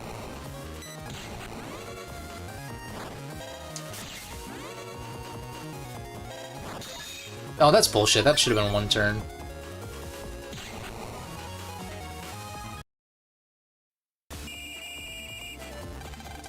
Yeah, I mean, well, also gaming YouTube did start from a pretty negative place if you think about it. Like, it was like the thing to be, like, over-the-top angry about shit, like Angry Video Game Nerd, Angry Joe. It's like, they literally have names with angry in the title, and I'm not trying to slight them. I'm sure they're fine people or whatever. I have no fucking clue. But the point is, like, I feel like YouTube has kind of always been like that, except for when it comes to, like, the comedy side of things. You think Smosh, Ryan Higa, and, like, some of those other channels and stuff like that from way back. But now it really is, like, so sensationalized that, for the most part, unless you've already garnered an audience, unless you're talking about something extremely relevant, and unless you're talking about something and painting it in a very negative light, you're probably not going to get as many clicks as you would if you did partake in both of those aspects. But it's also one of those things where, like, I know for me, I'm not trying to be like the next who's even big. I'm not trying to be like the next Moist Critical or like whoever else is big in the gaming space, you know. I'm just trying to be me. And I'm hoping that and I kind of assume based on feedback that I've gotten that people do appreciate that. And I try to be like real, you know. Those clicks. People taking the chance to get. Yeah, no, you're 100% on the money. It is unfortunate, but it does work. That is kind of the fact of the matter. So what's my strat here? I think I can pull this off. Oh, I'm very bad.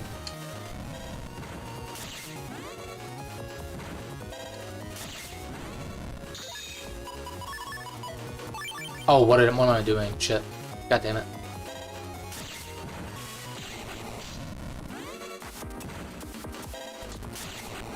I think I've still got this. I've got one turn.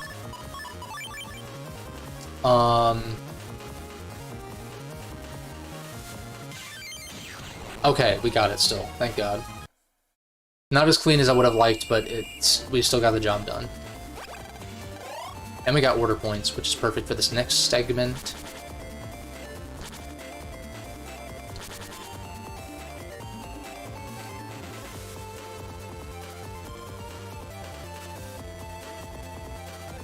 Yeah, like how. Yeah, that's true. Yeah. Like some of these, yeah, I'm not trying to slight Angry Joe or anything like that. I have nothing against him at all. I don't really know. I'm not really that familiar with this content really to begin with, outside of a few things here and there.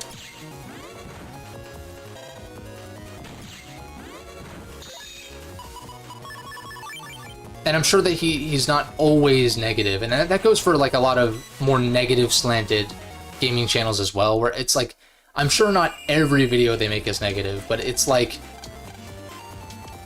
it's that emotional response thing, where like,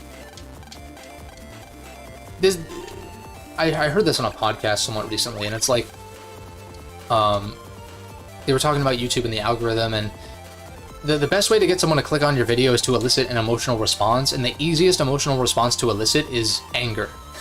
So and that also creates, like, it forms a bond, like that parasocial bond between viewer and YouTuber or whatever, and all that kind of shit. It's just like, man, can y'all just like be chill?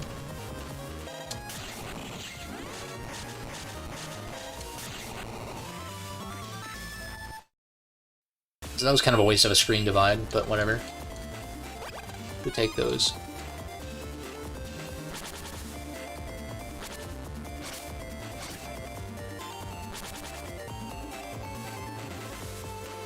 Yeah, but I also can't stand... See, that's the thing is, like, I had a video in the works that was kind of talking about this, but I scrapped it, and it's like,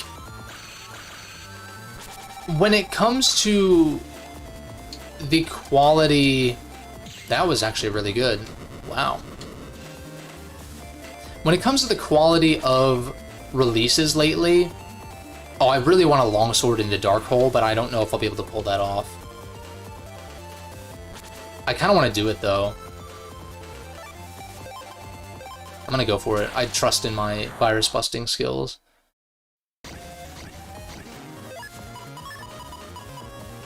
What was I saying? When it comes to the quality of games these days,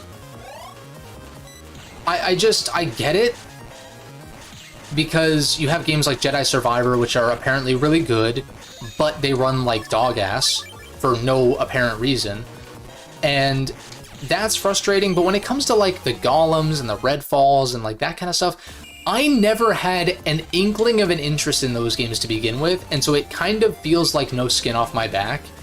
Granted, it impacts the industry as a whole, but like, the games and franchises that I focus on have been great.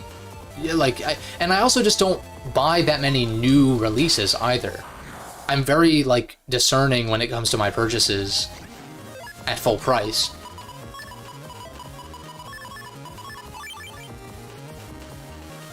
And that's also why, like, the whole $70 thing hasn't really bothered me as much either. I kind of botched this whole thing. Because I don't buy that many full-price games to begin with, a $10 increase on something that I only do, like, maybe 2 to 3 times a year at most is not really a major, it's not really a major issue for me.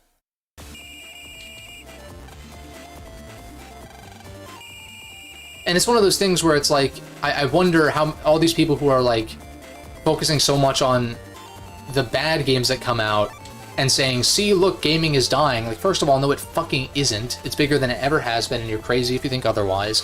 Core gaming is kind of wishy-washy, like you're saying, when it comes to like what we all grew up on. These big single-player experiences. We got a Gundel Soul? That's kind of heat, though. What the fuck was I saying?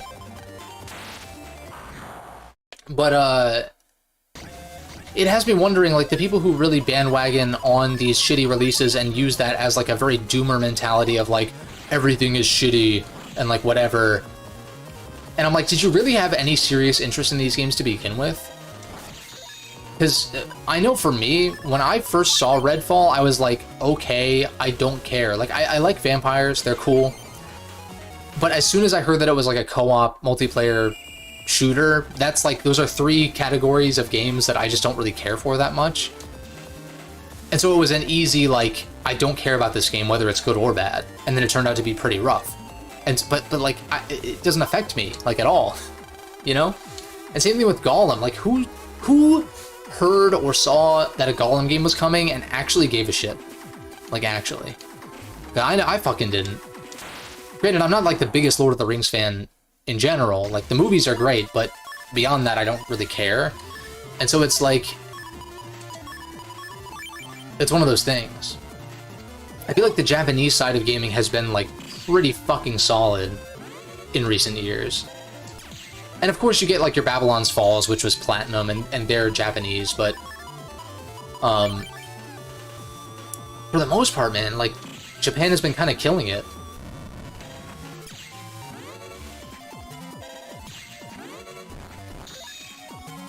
And I don't know, I've always more favored the Japanese side of gaming compared to the Western side anyway. That was very bad.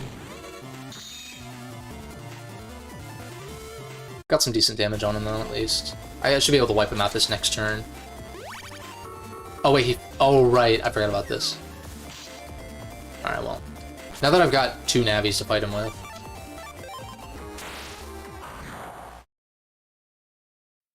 Yeah, social media has for sure been a thing. Absolutely. That is definitely a strong reason why.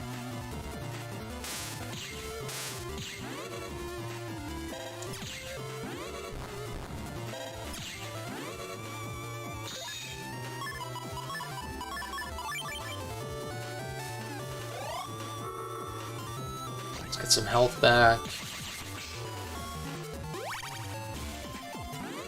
I just drew a better hand this time.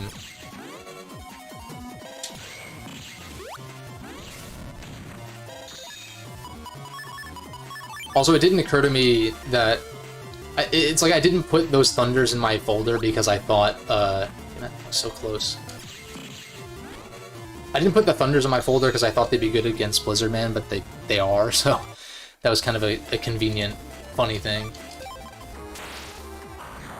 And yeah, I mean, fuck social media, honestly. And I guess you could say that, oh, well, YouTube is a form of social media. I guess. I guess. It just doesn't feel really the same, though, in that regard. Can you...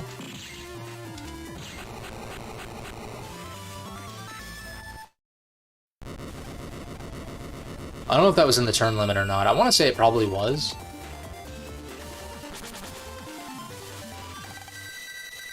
Okay, sick. Target 7 phases, actual 6 phases. Clean. And we get a Blizzardman chip for free. Hell yeah.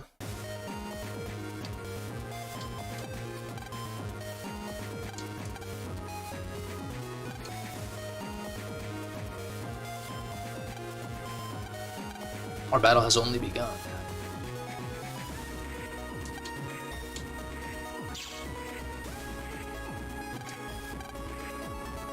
But I want the mystery data.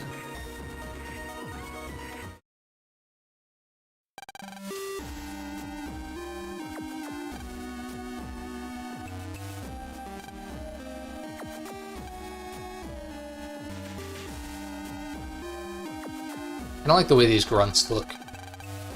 Although gas masks generally look kind of cool, so.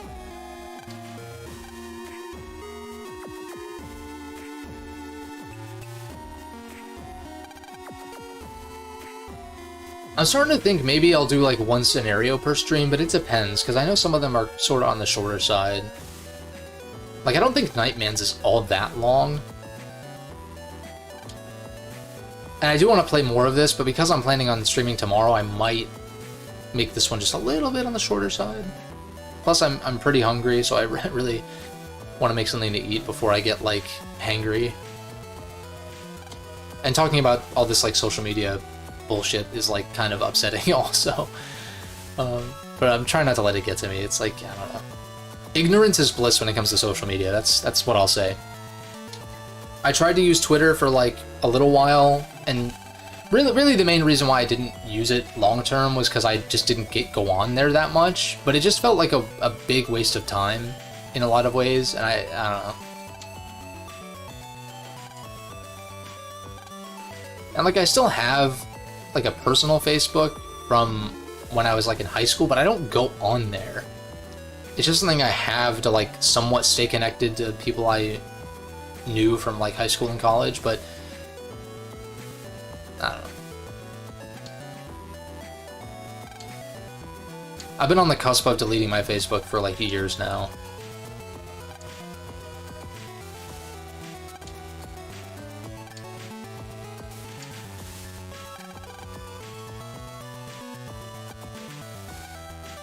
And then like fucking Instagram, I just don't take pictures, so it just doesn't make sense for me. You never know what's going on, it does wonders for me. Yeah, that's the thing that I do, like, I like somewhat staying in touch, but I feel like I watch enough, like, commentary channels on YouTube every so often, like, Mudahar and Charlie and some of those other guys. I don't subscribe to them because they put out an obscene amount of videos, but if they pop up in my recommended, usually it's something that is worth knowing to some extent. And so I just kind of get most of my like news, I guess, so to speak, through them, which isn't like the greatest format to do it, but it at least keeps me somewhat in the know. But a lot of it is just nonsense, and a lot of it's just a distraction, really. You'll be a lot happier in life if you just focus on yourself. And not I don't mean that in like a like conceited kind of way. It's just more like focus on you and the people around you and the things that are actually, you know, directly influenced by you, and you'll be a lot happier.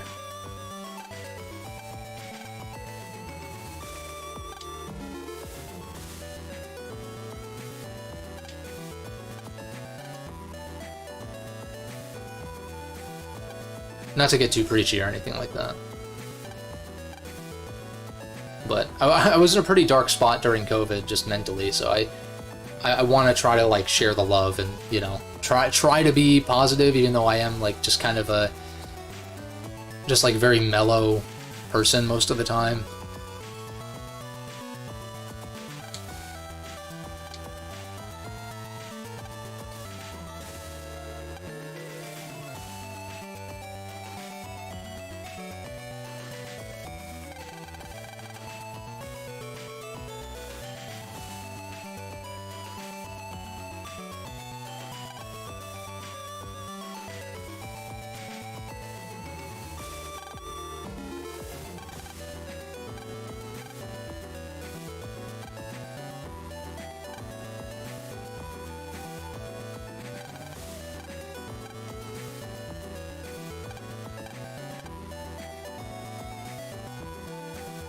Dude, I need a BN7 to happen.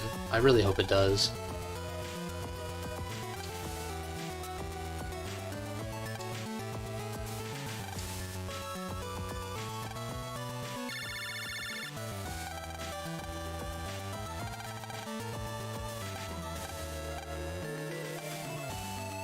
ACDC was freed from Nebula's grasp, allowing private navies.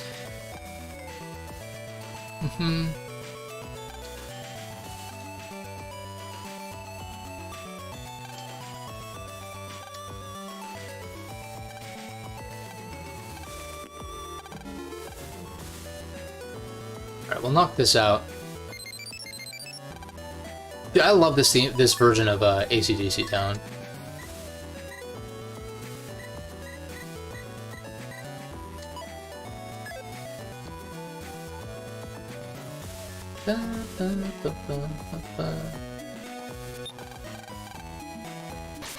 Let's knock this out, get the Orin Island stuff started so we can kind of come in hot next time with actually interesting stuff instead of this, like, patrol nonsense. Which doesn't really matter that much.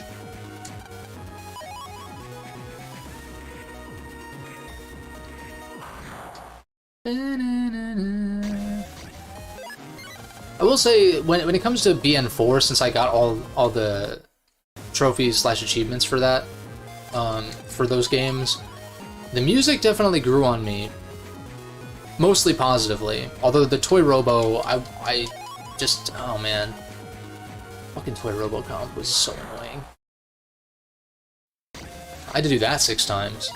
Didn't get lucky enough for Numberman or Fireman to be my last double soul.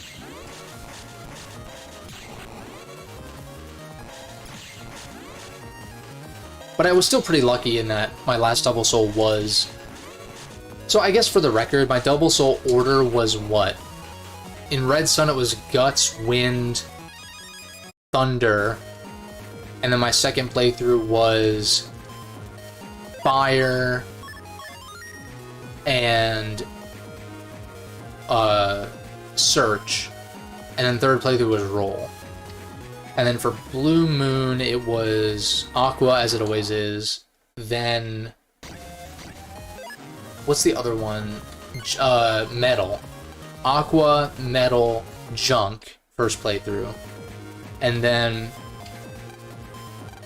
second playthrough was Number and Proto. And then the last playthrough was Wood.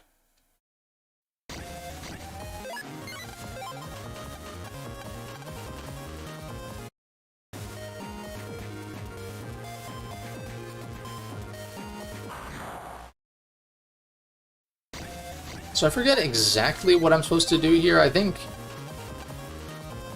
I don't know if I need to, like, talk to every Navi that's in here, or just talk to that one that's up there.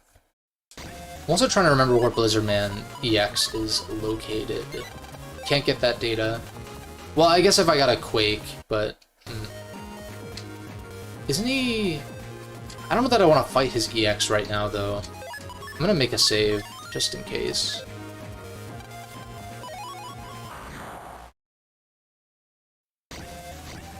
So if I run into him, I can just soft reset.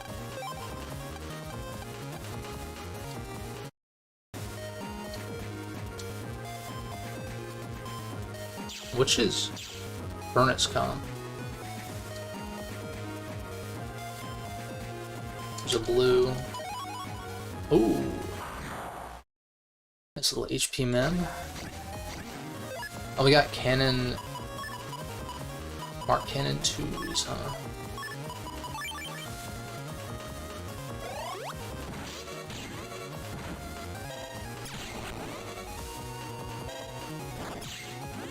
I don't think these guys can use chips on other viruses, right? It's only on themselves.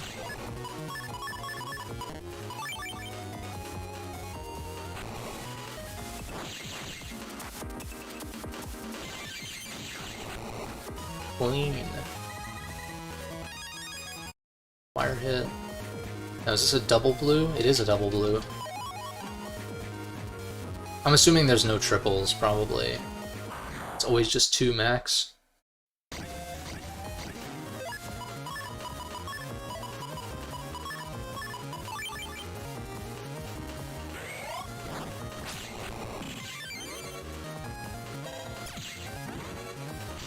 Ooh, ouch.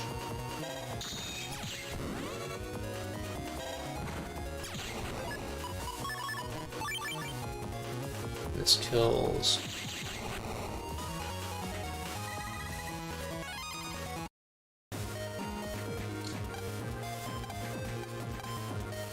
Oh. So that's like an... It's interesting that the like you can't jack into the furnace directly. Kinda odd.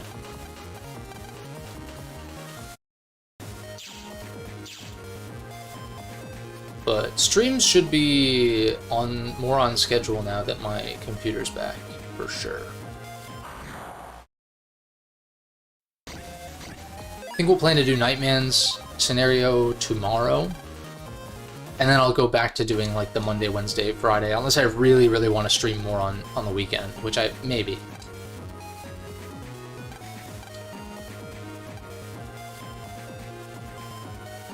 Freshly defragged hard drive.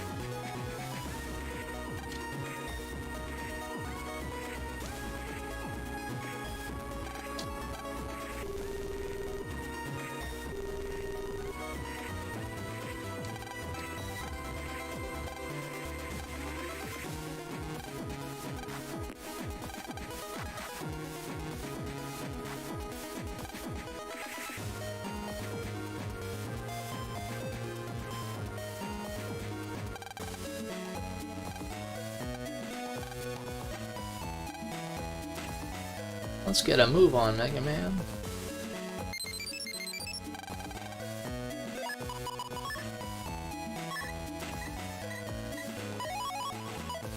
Got Dex code.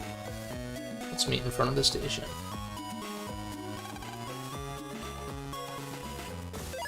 Alright, this seems like a good stopping point. 2 hours in. Pretty squarely 2 hours in. And yeah, so Nightman next time, and I mean, depending on how quick that is, which I know the Nightman scenario is not that long, maybe I would do Shadow Man as well, or at least start it, because that scenario is a little longer.